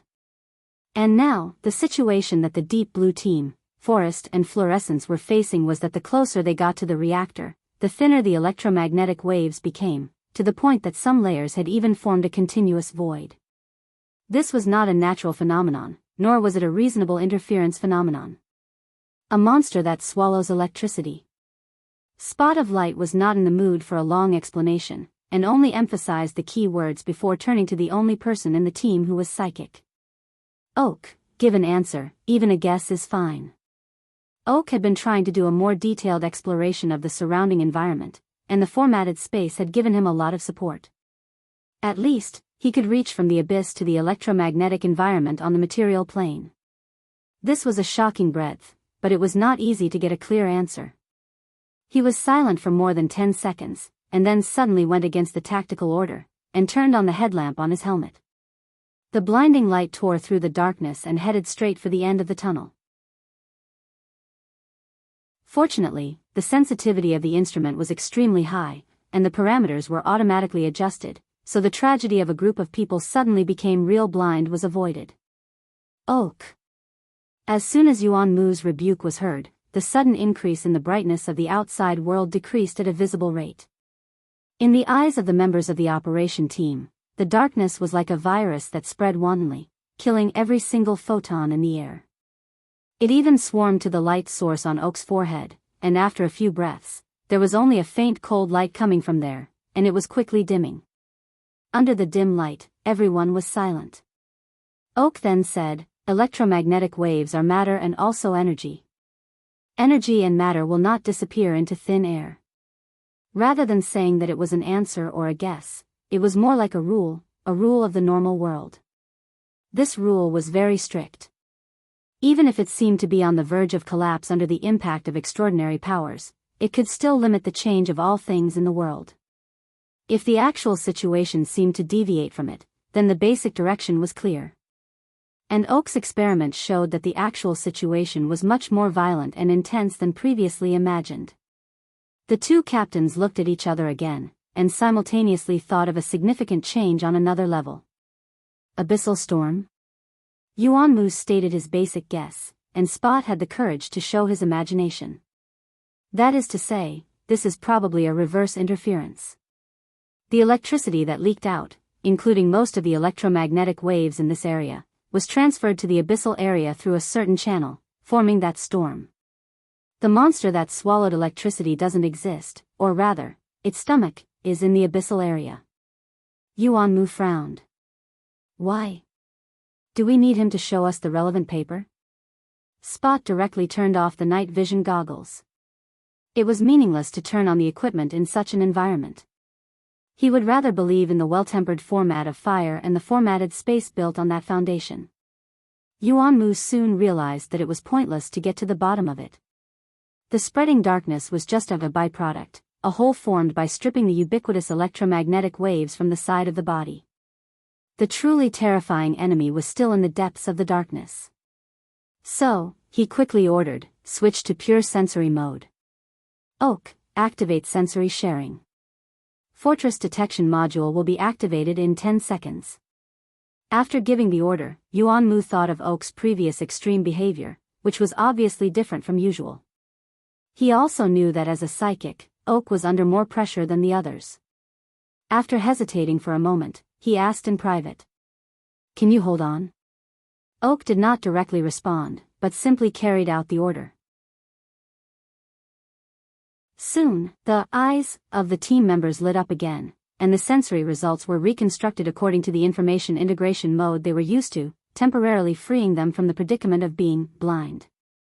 But with the corresponding increase in consumption, their resistance to psychic attacks would also decrease. There was a high chance that when facing a psychic enemy, they would have to cut themselves.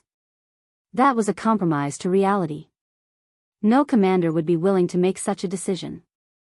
Yuanmu could only try to calm himself down and re-examine the situation in the formatted space. At that moment, one of the team members finally couldn't take it anymore and spoke in the tactical channel.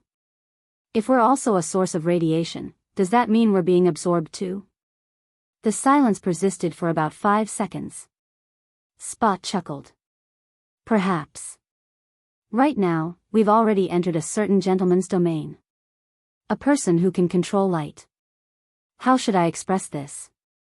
Electromagnetic domain? Light Rider?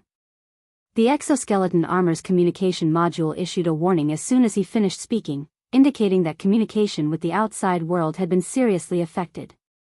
In the next second, the two teams' communication with the airship's command center was cut off. Yuanmu was just about to try to rouse the team's morale when he heard Oak's muffled groan. Then came a pure and direct attack from the psychic plane. The erected sensory network immediately collapsed.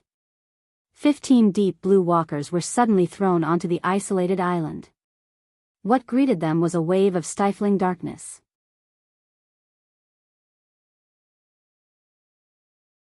Chapter 706. The situation had taken a turn for the worse. Even an experienced first-line commander like Yuanmu couldn't make an accurate and comprehensive judgment of the current situation in a short second. Therefore, he could only choose to apply the established paradigm, Barker's defense. The so-called Barker's defense was the basic paradigm of defending and counterattacking in response to the simultaneous arrival of mental attacks and electromagnetic interference. After giving the order, Yuanmu fully ignited his own format of fire. He replaced the reckless Oak who had been attacked head-on and became the perceptual core of the entire formatted space. Formatted Space version 7.0. The format of fire of the 15 deep blue walkers and their corresponding energies formed a special space similar to a flying ship. Everyone had a specific position that could be adjusted at any time to form a joint force and construct a powerful offensive and defensive module. This kind of combination was actually beyond one's intuition. Even if everyone was well trained, they would only be able to truly master it in the last 2 or 3 weeks. As the captain, Yuanmu's degree of mastery over this form was a cut above everyone else's. Right now he was like a captain piloting a flying ship through a fierce and surging storm, doing his best to maintain the ship's balance. This was hard work, but Yuanmu's mind was roused. His judgment wasn't wrong. Yuanmu guided and operated the format of fire to capture a substantial attack in the boundless darkness. This also caused the structure of the formatted space to automatically adjust and contract, forming an even more stable defense. It maintained a state of harmony under the attack and waited for an opportunity to act. At the same time, Yuanmu also felt that the black tide that was pouncing towards him actually didn't have a clear distinction between the mental and the material plane. It was very difficult to categorize it. It was indeed like a storm in the night. No one could tell whether the droplets that struck their bodies were ordinary water droplets or highly corrosive acid before they received further damage. The space constructed by the format of fire was currently resisting the pure force of the attack. As for the deeper ones, brilliant electric fire suddenly exploded in the darkness. The twisted and forked rays of light were like stiff demonic claws, rolling up the surrounding shadows on the walls and slashing over. The scene was sinister and terrifying, but Yuanmu's mind suddenly relaxed. His judgment was correct again. The Barker's defense already utilized the exoskeleton armor in conjunction with the format of fire structure that was preset within the dynamo core to form an equipotential shield on the surface of every person's body. In principle, it could shield most high-voltage electric fields and electromagnetic wave damage for a short period of time. Before he could finish his thought, a cool electronic wind brushed past his face, and his pores relaxed. But what followed was a chill that seeped into his flesh and bones, as well as a restless impact that was buried deep within. Not good. The double barrier of the format of fire and the exoskeleton armor was like a layer of useless thin paper. Like a high-voltage electric current piercing into his body, Yuanmu's body and consciousness instantly went stiff. His muscles twitched violently instinctively, even cracking some of his joints and bones. Pain and numbness intertwined. He lost control of his body and fell to the ground. The dull sound of metal colliding with the ground came from all around. It was continuous, and there seemed to be a few curses from the spots of light in the middle. Those were his subordinates. There was no doubt that the 14 Deep Blue Walkers had suffered the same attack and met the same fate. The Deep Blue Walker Squad, which represented the two peak configurations of the Forest and Mars, had been annihilated. There was a moment when Yuanmu's breathing stopped. His heart felt like it was going to burst out of his chest. He thought he was going to die. But in the end, there was no fatal impact. The Grim Reaper's fingertip brushed past his heart and then nimbly avoided it. Only the electric shock and burn marks were left on his body. Did everyone suffer the same result? Or was he the only survivor? Yuanmu had already lost most of his perceptual abilities. The only thing lingering in his mind was the noise after the electric current had struck. At long last, the firm willpower he had tempered over the years allowed his thoughts to coalesce once more. It also allowed that ever-expanding question to fill his brain: why didn't the Barker-style defense work? Perhaps Yuanmu had carried out too many useless thoughts, which didn't help him solve the problem. Instead, it allowed his central nervous system to recover some of its sensitivity. The ground was shaking. It was the rhythmic tapping of metal against the ground. It seemed to be the sound of someone's footsteps. That person. Yuanmu's fingertip twitched. This was already the most difficult move he could perform in a short amount of time. Only his thoughts were still working. It was very close to what the intelligence had indicated. A spiritual-type expert wearing an exoskeleton armor. The rhythmic footsteps brushed past him. They gradually approached, stuck close, and gradually moved further away. It was a natural step, but it brought about an irrepressible trembling feeling. The footsteps suddenly stopped. That person should be standing in the middle of the dozen or so deep blue walkers that had fallen and stiffened. Perhaps he was admiring his own masterpiece. Perhaps he was considering how to deal with the next step. Yuanmu vaguely felt a sinister and ice-cold power. It was like the previously harmless electronic wind that had cut into him. Only this time, there was no follow-up attack. The silence grew increasingly sharp. Yes, that person was observing. It was as if he could directly observe the activity of their brains. He could see through their trembling and fear. At least in Yuanmu's case, he felt as if his own skull had been flipped open. Every layer of cortex, every nerve, the bioelectricity transmitted, and even the information they carried were all exposed to the other party's open and above-board observation. This was a maddening thought. It was also a challenge to the limits of his willpower. If possible, Yuanmu would certainly explode with the format of fire and incinerate everything around him. However, he was already powerless to do anything. The difference between the levels of the two was too great. At this very moment, Yuanmu's mind had already placed this enemy on the level of an extraordinary. Moreover, it was a natural enemy that had an extremely strong restraining effect on the deep blue walkers. Wait. Yuanmu suddenly understood. No wonder the Barker-style defense was useless. For a natural enemy, the electromagnetic field was just a carrier of extraordinary power. The opposite was also true. The electromagnetic field. The mental side. These two key pieces of information were combined together. They were sufficiently mixed and interfered with each other. This was undoubtedly the nightmare of Earth's current technological side. The core of the deep blue walkers was admittedly the burner, but the platform they used to display their abilities was a technological side product. Under the control of the electromagnetic field, the deep blue walkers were simply like toys that could be tossed about. Natural enemy. The corner of Yuanmu's mouth twitched. A feeling of exhaustion surged up, transforming into a tide of darkness. It drowned his entire body, halting his nearly despairing train of thought. Oh my, it's finally over. Luo Nan let out a long breath as he walked along the pitch-black corridor. Due to these slight vibrations, the layer of skin and tendons that adhered to his body suddenly turned into flying ash. There were even specks of sparks falling in between.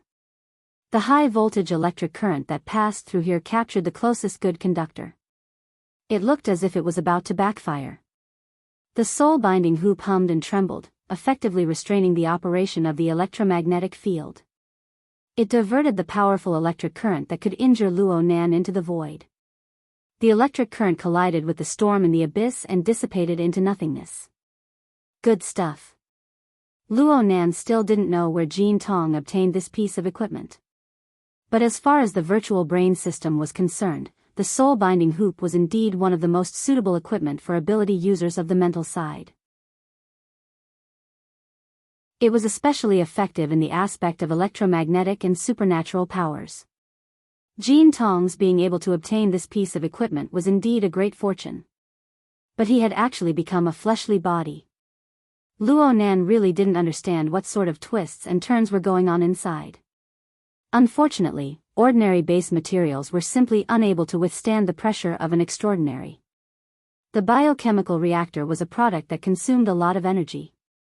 He was able to display it to his heart's content for a few dozen seconds at best before it turned into flying ash and smoke. Luo Nan finally understood why Chief Li Wei would spend so much time and effort to gather the raw materials required for the advanced formula. This restriction, as well as the bright prospects that could be touched upon, made Luo Nan a bit excited, let alone Li Wei.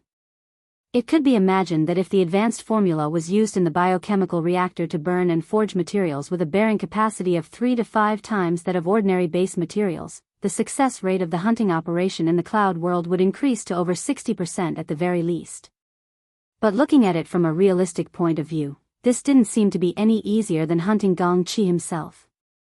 Luo Nan let out a breath and took off the exoskeleton armor, which was already a bit deformed. This toy was basically unusable. But it couldn't be carelessly thrown away. Otherwise, it might reveal some clues. Fortunately, it was a lightweight piece of equipment. A slightly larger suitcase was enough to hold it. After a bit of packing, Luo Nan called out, "Roy 1."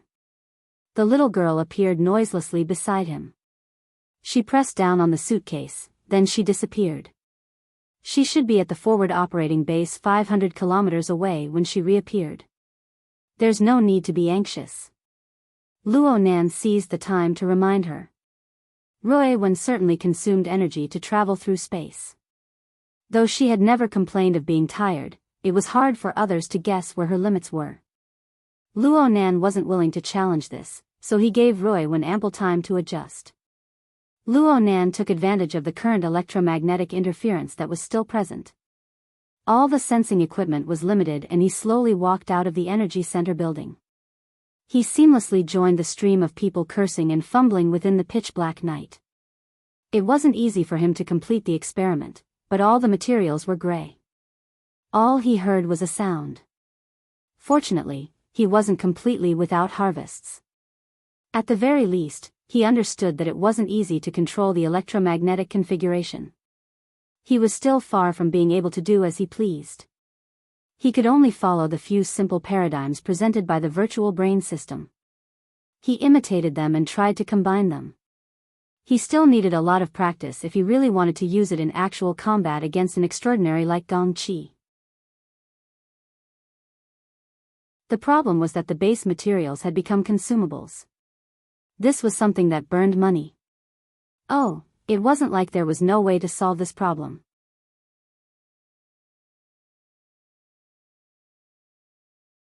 Chapter 707. Luo Nan walked briskly on the main street. He was surrounded by a bustling stream of people. Everyone walked hurriedly. The lights on their wristbands and various electronic devices lit up. They flew and rotated in the surroundings along with their body movements. It was as if Luo Nan's consciousness was cruising within the storm of the Abyss region. The storm of the Abyss region had yet to subside. The powerful electromagnetic field that was introduced through the electromagnetic configuration had undergone a partial mutation. It mixed together with the never-ending turbulence of the Abyss region to form an extremely effective reverse interference. It interweaved with the effects of the storm of the Abyss region on the material plane. Together, they formed the source of the blackout in the CBD region. Luo Nan did not solidify his configuration in the Abyss region. It wasn't that he couldn't, it was that he didn't need to. He was different from the vast majority of ability users. He was affected by the Wraith sign. He came and went freely within the storm and turbulence of the Abyss region. Even if he broke away from absolute observation mode, the secret text of I reflected in the Abyss region would only become more powerful with the vast ocean-like accumulation of soul strength. Luo Nan was able to freely switch between absolute observation and normal mode. This experience not only gave Luo Nan secrecy and convenience, but it also gave him a free and calm control. Therefore, he was able to transcend the Abyss region and set off a large-scale storm. The most technical aspect was that he was able to choose the parts that affected the Abyss region. He could freely switch between them or connect them in series or in parallel.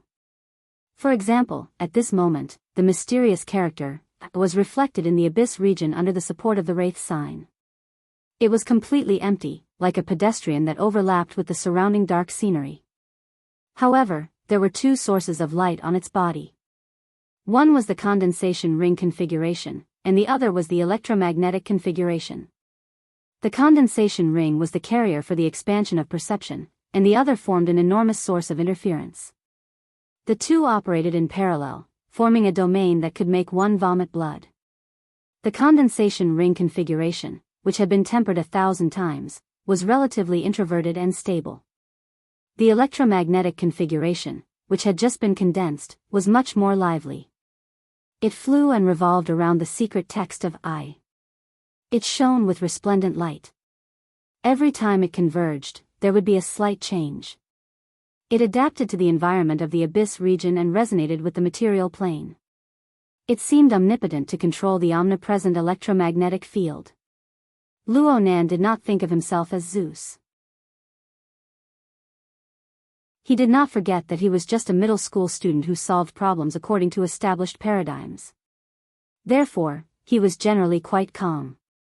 On the other hand, the electromagnetic configuration did not break away from the scope of formatting theory. It could still be controlled and explained by the self-format. This was something he was very pleased about. Speaking of which, during this period of time, he was able to break away from the fixed pattern, and it felt even better. It was just like riding a motorcycle in the wilderness during the day. Now that he was walking on the crowded streets of the city, there was also a sense of freedom and pleasure, especially when there was a layer of darkness that he had personally created around him.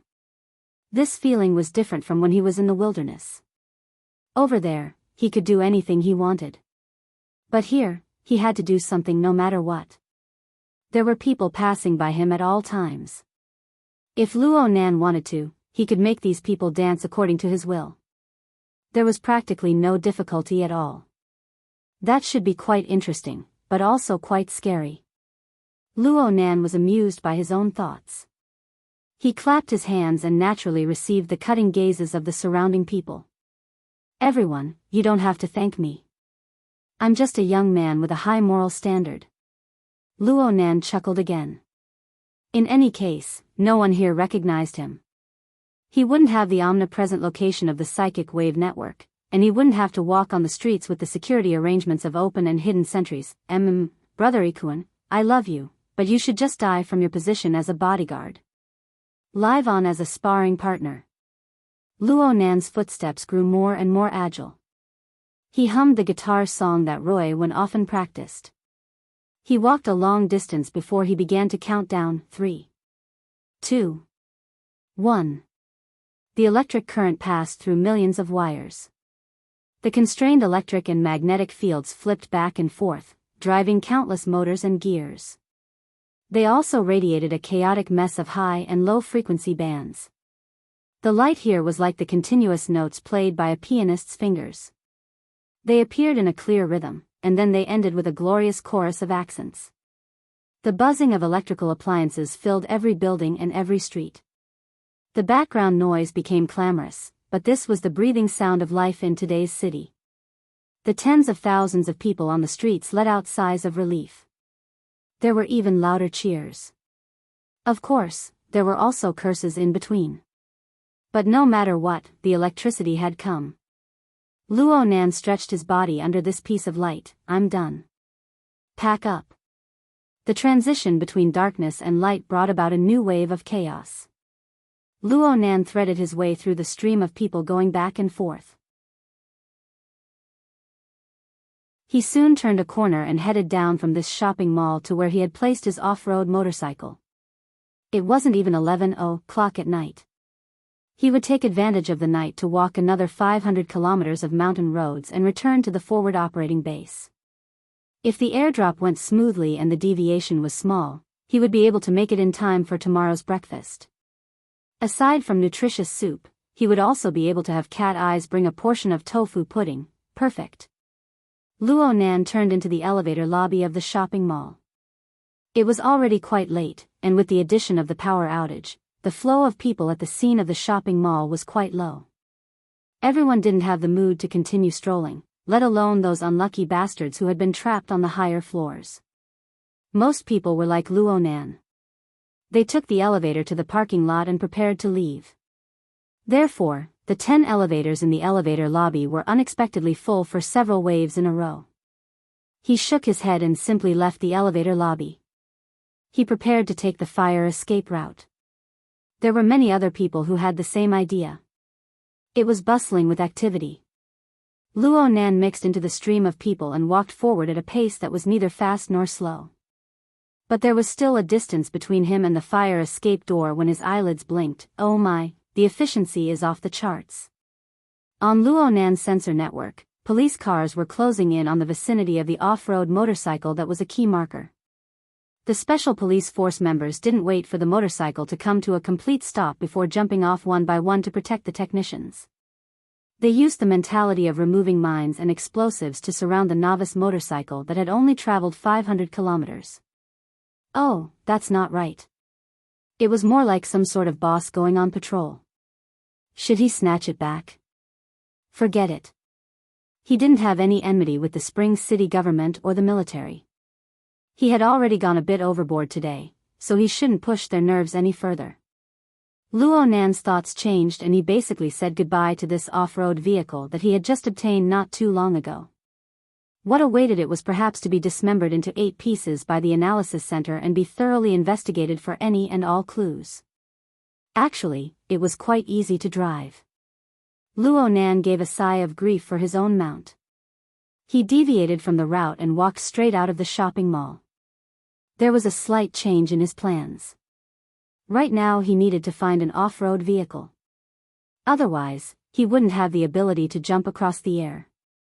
He would most likely break his legs if he really wanted to traverse a 500-kilometer mountain road. No matter what he wanted, he needed to have money.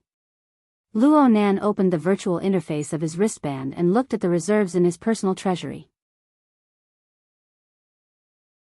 One of the benefits of being an ability user, especially a relatively high-level ability user, was that it was unlikely that he would be short on money. Especially during these 4 months, Luo Nan had opened up a few theory classes in a very unfriendly manner. Let's not talk about the reception of the classes themselves. Quite a sizable amount of credits and honor points entered his account every time. Credits were used in the secular world, while honor points were used in the inner world. No matter which side he was in, he was quite a wealthy landlord. Relative to his age. Yep, he could search for the nearest off-road vehicle specialty store. Crag Burst was fully deserving of his authority in this field. Luo Nan possessed basic common sense under his influence. It wasn't difficult to choose a suitable consumable for the time being. Luo Nan prepared to search on the internet. Of course, he absolutely couldn't use his wristband. Otherwise, the SCA would laugh until they cried. Hiss, hold on. Luo Nan suddenly thought of an extremely critical problem. Speaking of which, how am I going to pay? It must be known that this was a society of information, a society of the Internet of Things, and a society of authority.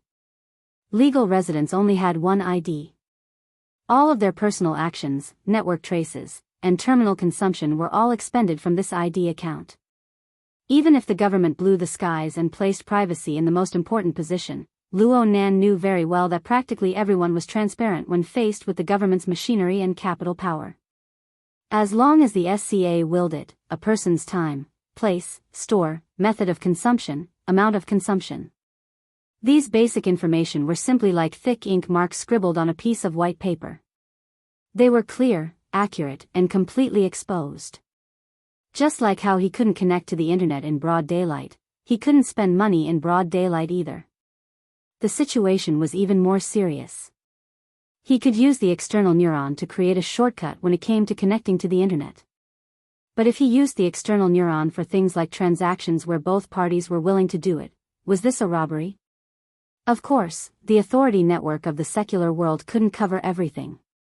Back then, Luo Nan was able to find a channel like the Secret Star Forum to sell prohibited chemical compounds. For ability users, there were far too many channels for transactions. It was said that every secret organization and religion had their own internal transaction network. Xia City had an even higher level psychic wave network. Of course, the most common was the Internet of the Ability User Society known as the Wilderness Explorers Society. That place was a completely lawless place. The SCA didn't have any authority to speak of. Luo Nan had done quite a few transactions on the society's internet. The convenience of the internet was not much worse than that of the secular world. However, even if it was the society's internet, the nature of the information, the IoT, and the authority society didn't change.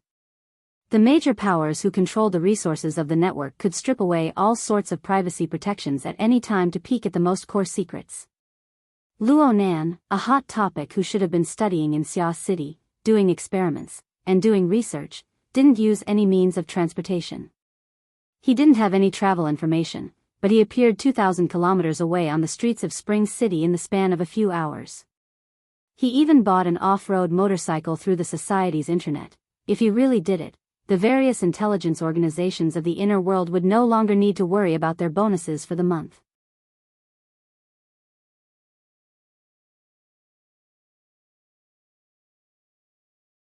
Chapter 708. I'm so stupid. I'm so stupid. I'm so stupid. The female's sharp voice played back and forth. This special ringtone made everyone in the bar raise their eyebrows. A nightclub man had been staring at his target for a long time. He was just about to make a move when his outstretched hand froze in midair. At this time, the half-drunk woman lying on the bar raised her eyelids and raised her hand. Her wristband sensed the gesture and automatically connected. Hello? Oh, Secretary he. A voice that was extremely similar to a ringtone rang out. Because she was sleepy, the voice was a bit hoarse. It's private time right now. I've turned off the internet. Where is he?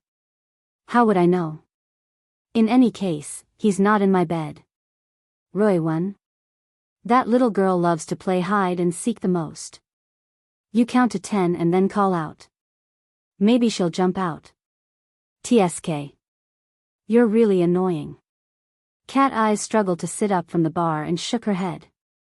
She shook her head to get rid of the wine in front of her eyes. She grabbed the half-empty glass of wine next to her and splashed it on the face of the scheming nightclub man. Amidst a mix of panicked cries and excited screams, she supported herself on the bar and stood up. She clearly had the appearance of a drunken cat that could fall to the ground at any time, but she slapped the nightclub man, who wanted to get back at her, to the ground. Then she swayed her steps and walked out amidst gazes of astonishment, admiration, yearning, and greed. The call was already disconnected. Cat Eyes was annoyed. Why did they come to find me when they couldn't find him? Could it be that the abnormal relationship between the two of them was completely exposed? That secretary if she really wanted that Luo guy, then she should learn from her and develop an abnormal relationship. Cat Eyes had similar thoughts. She was more active when she drank. Outside the bar, she felt the cool breeze of late spring. Cat Eyes was more or less completely awake. Yuan still had some bureaucratic ability to be muddle-headed. She would often turn a blind eye to Luo Nan's behavior that went beyond common sense. It could be considered indulgence, but it could also be considered respect. But once she really did go by the book, then it proved that Luo Nan had stirred up trouble. At the very least, he was highly suspicious. It had only been a few days of peace. Cat Eyes let out a long sigh of relief. Just as she was about to communicate with her boss through the sealed system network, the other side sent back a message wave ahead of her. Speak of the devil. Emergency. Luo Nan's consciousness really did appear to be quite urgent. He even asked a question that Cat Eyes found to be quite high level, but it was also an extremely suspicious question. Aside from the internet of the inner world, are there any other convenient and secretive transaction models? I'm talking about global networking, the kind that's very common. Where are you?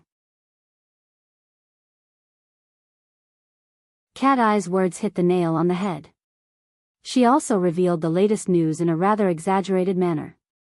In order to find you, Secretary, he almost plowed through Xia City. The person on the other end was silent for 2 seconds before replying, Spring City. Huh? Cat Eyes' already bright pupils dilated a little. She was truly interested. She simply sat on the curb of the road. Her long legs, which seemed to glow like a man's, were spread open. Even though she was covered by shorts, she still wantonly attracted the attention of the opposite sex and even the same sex around her. Tell me in detail. If you don't explain the situation, how am I supposed to know what you're up to? Aya. What's there to hesitate about? I won't laugh at you. A minute later, this bold and gloomy girl burst into laughter as if no one was around. She nearly fell backwards. Her sharp laughter painted the scene she had created with her own hands. It painted an even brighter color. It scared away a few people, but it attracted even more people. Cat Eyes turned a blind eye to this. She just laughed at the boss who dominated her life to her heart's content. Oh my God. Why do you have to be so stubborn as to crash into a specialty store? There are so many on the streets. Fine. There are a few professional off-road cars, but aren't your eyes and ears the most well-informed? It's just a trifling Spring City. You've gone through the Civ-style Earth Will twice. Are you afraid that you won't be able to find a suitable car?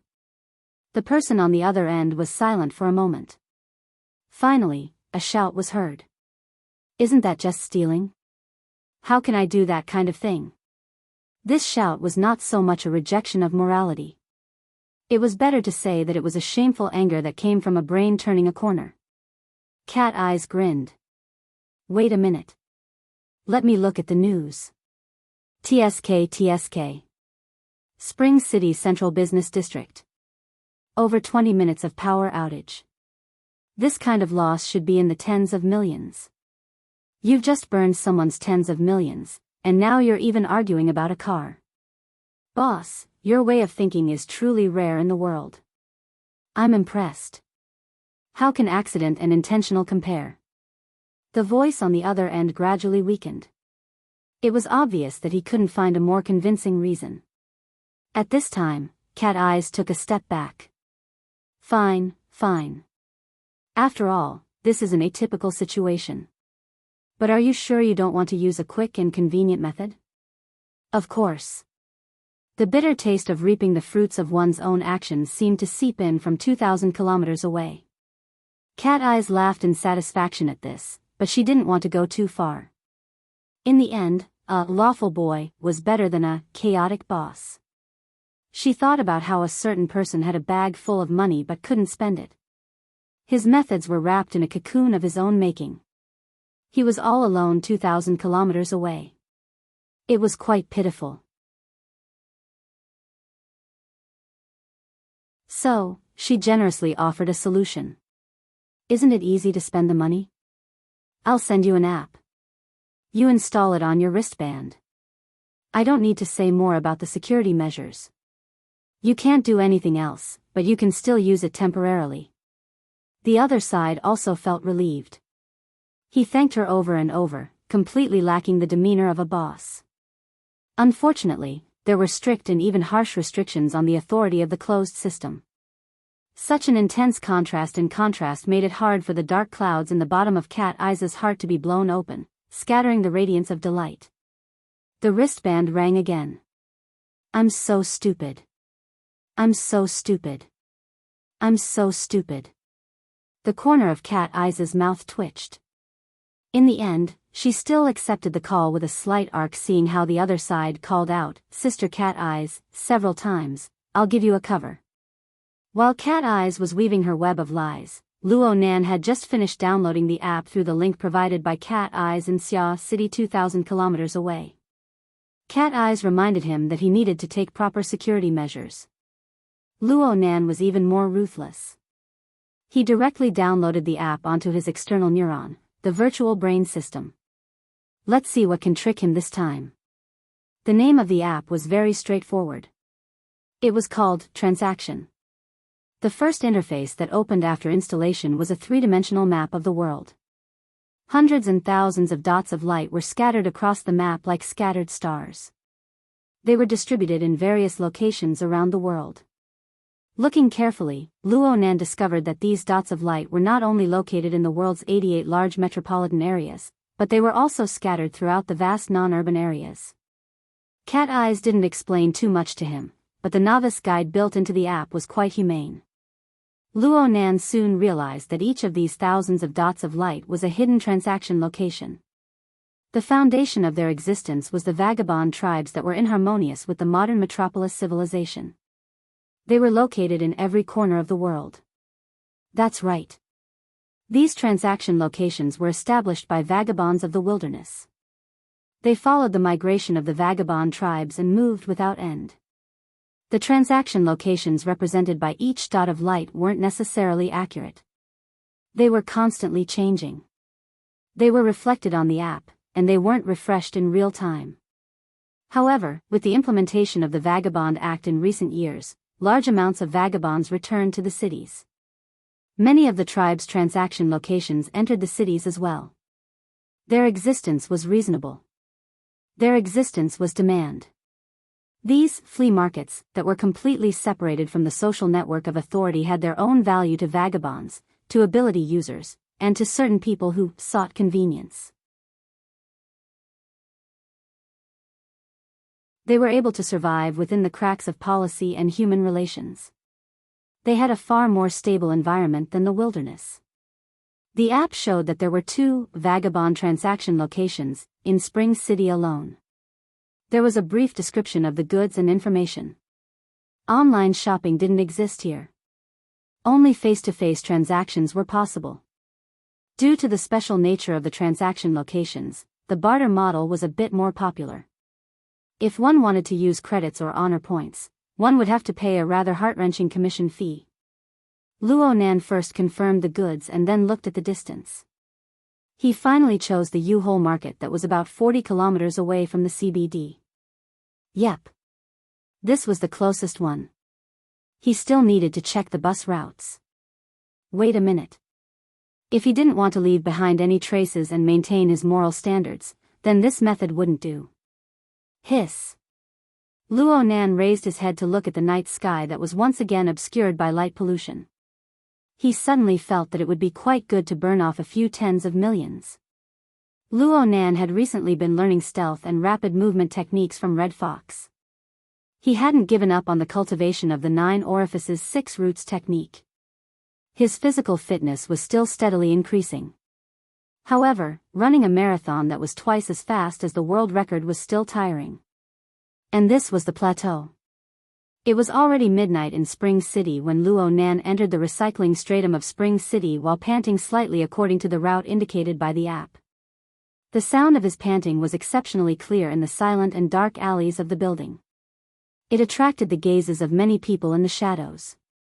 It was said that the 88 large metropolitan circles were all the work of copy and paste. Then the copy wasn't just the bright side. There were also the shadowy areas of the recycling stratum that the sunlight couldn't reach. Compared to the bustling business district, the recycling stratum of any city couldn't be put on the table. Even though they were only a fine line away from bustling. This evoked a few hazy memories in Luo Nan's mind. He had come to a similar place when he was in Xia City. Back then, he was still a crow. Cough. Actually, his soul was attached to Ink's body. He and Crag Burst had turned that area upside down. It was also there that he had rescued Roy One. Speaking of which, gangsters seemed to really like the Beast faction's off-road vehicles. If someone were to jump out and yell, "robbery," wouldn't he be able to immediately kill them? No, snatch them back. This didn't violate basic morality. And it was much more convenient than going to some market or exchange. Luo Nan really did have a bit of expectation when his thoughts reached this point. But Luo Nan was soon disappointed. The sensor network in front of him fully displayed the surrounding geographical environment of the U-Hole market. It was different from the remains of the highway in Xia City that connected the inner and outer parts of the city. What ran through most of the lower stratum was an underground river that gradually meandered into the ground.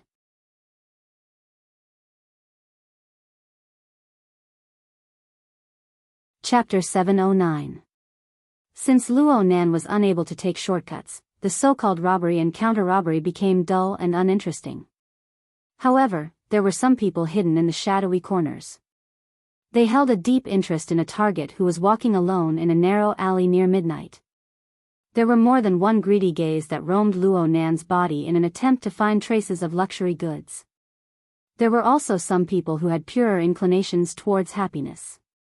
It was a long night. Finding a random person to pass the time was good. Of course, there were even more people who had completely indifferent attitudes towards the people and matters in the corners of the alleys.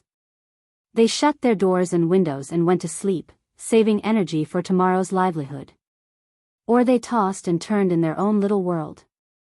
This was the recycling stratum. Low-income people, vagrants, gangs, vagabonds. In short, they were people who had yet to adapt to this society. They injected chaotic emotions and colors into this area.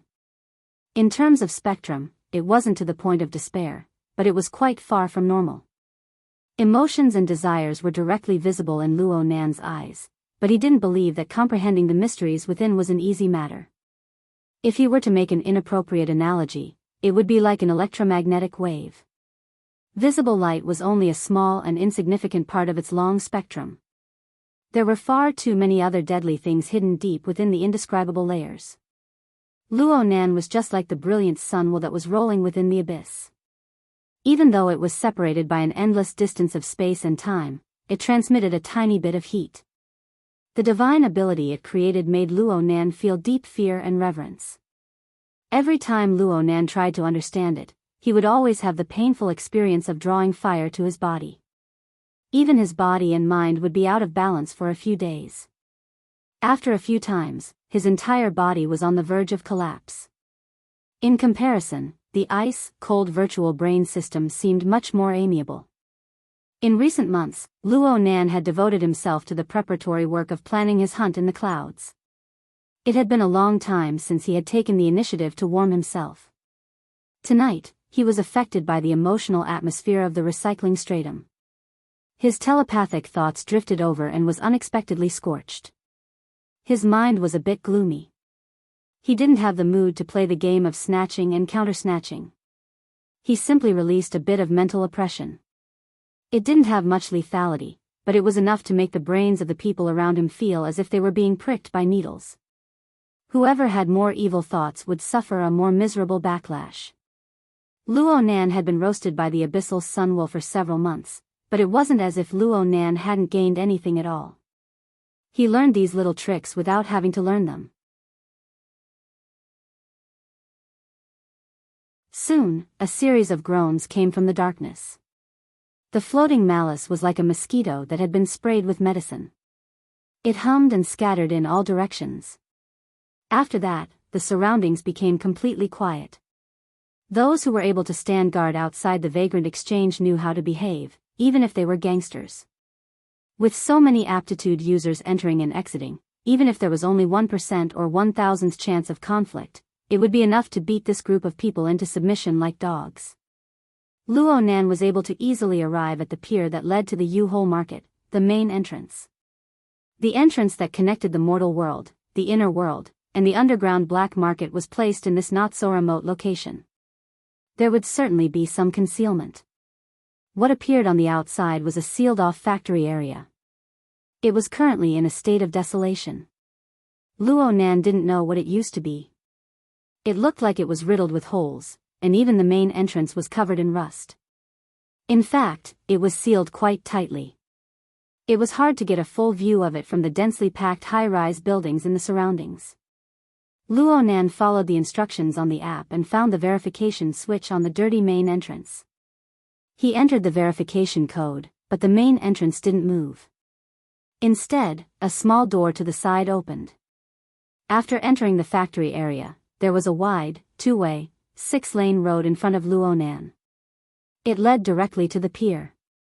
The markings on the road had long since been ground down, but the road was still smooth as a whole.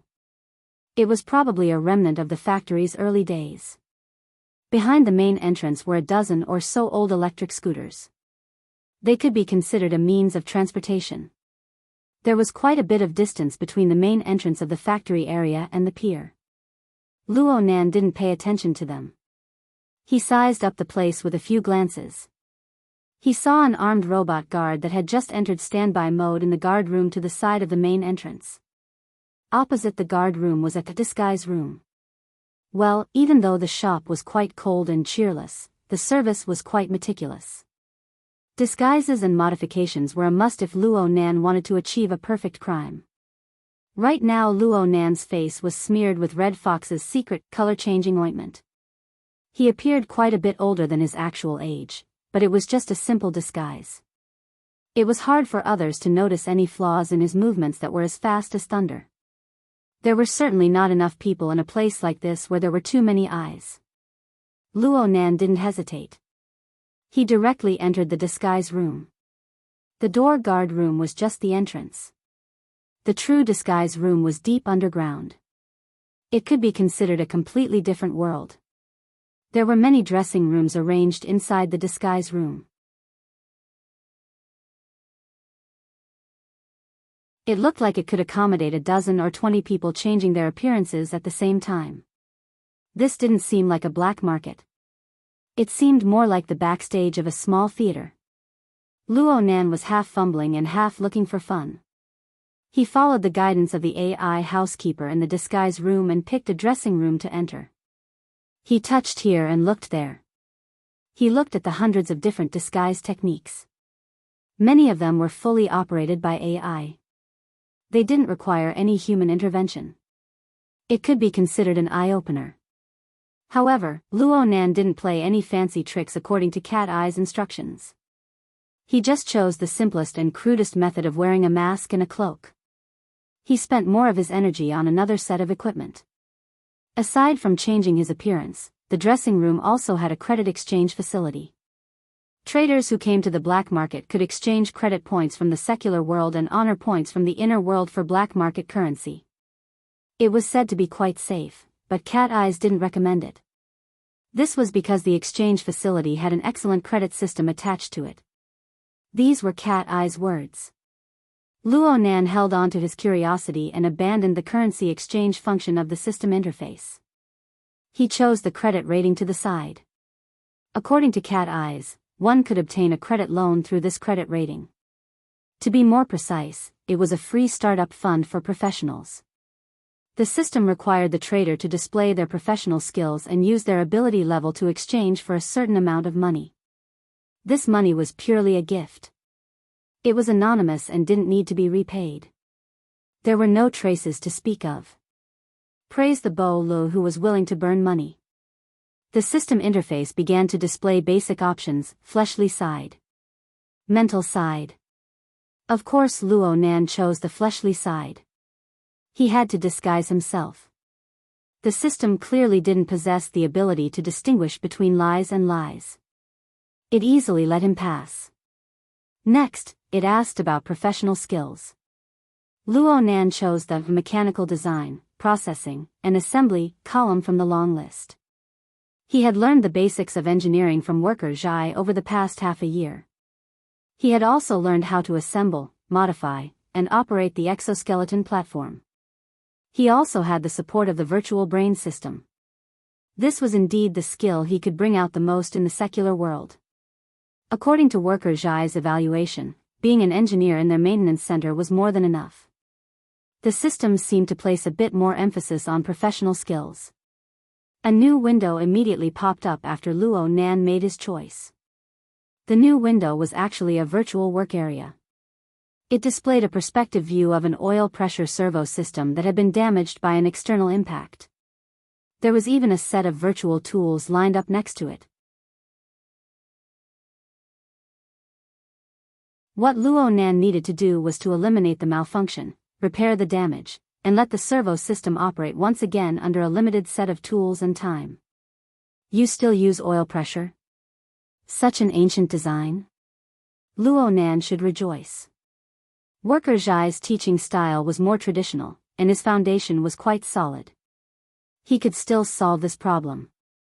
He picked a suitable option on the toolbar and was about to start when he suddenly realized something. Wait a minute. Didn't I just want to buy an off-road motorcycle?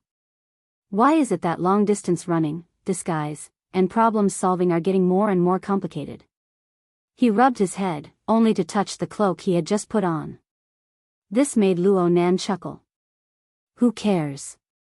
He had nothing to do anyway. Instead of going back to sleep early, wouldn't it be better to go to the legendary black market and broaden his horizons? He tossed aside his distracting thoughts and concentrated on solving the problem. He quickly solved it. But after this checkpoint, what followed was no laughing matter. A series of professional questions popped up in the virtual work area for a period of time. They covered design, maintenance, processing, assembly, and many other aspects. Some were difficult and some were easy. Luo Nan was able to answer some of them with ease. Some of them required him to rack his brain and sweat. Some of them were simply skipped. Just this question bank alone was an extraordinary accumulation of knowledge, not to mention anything else.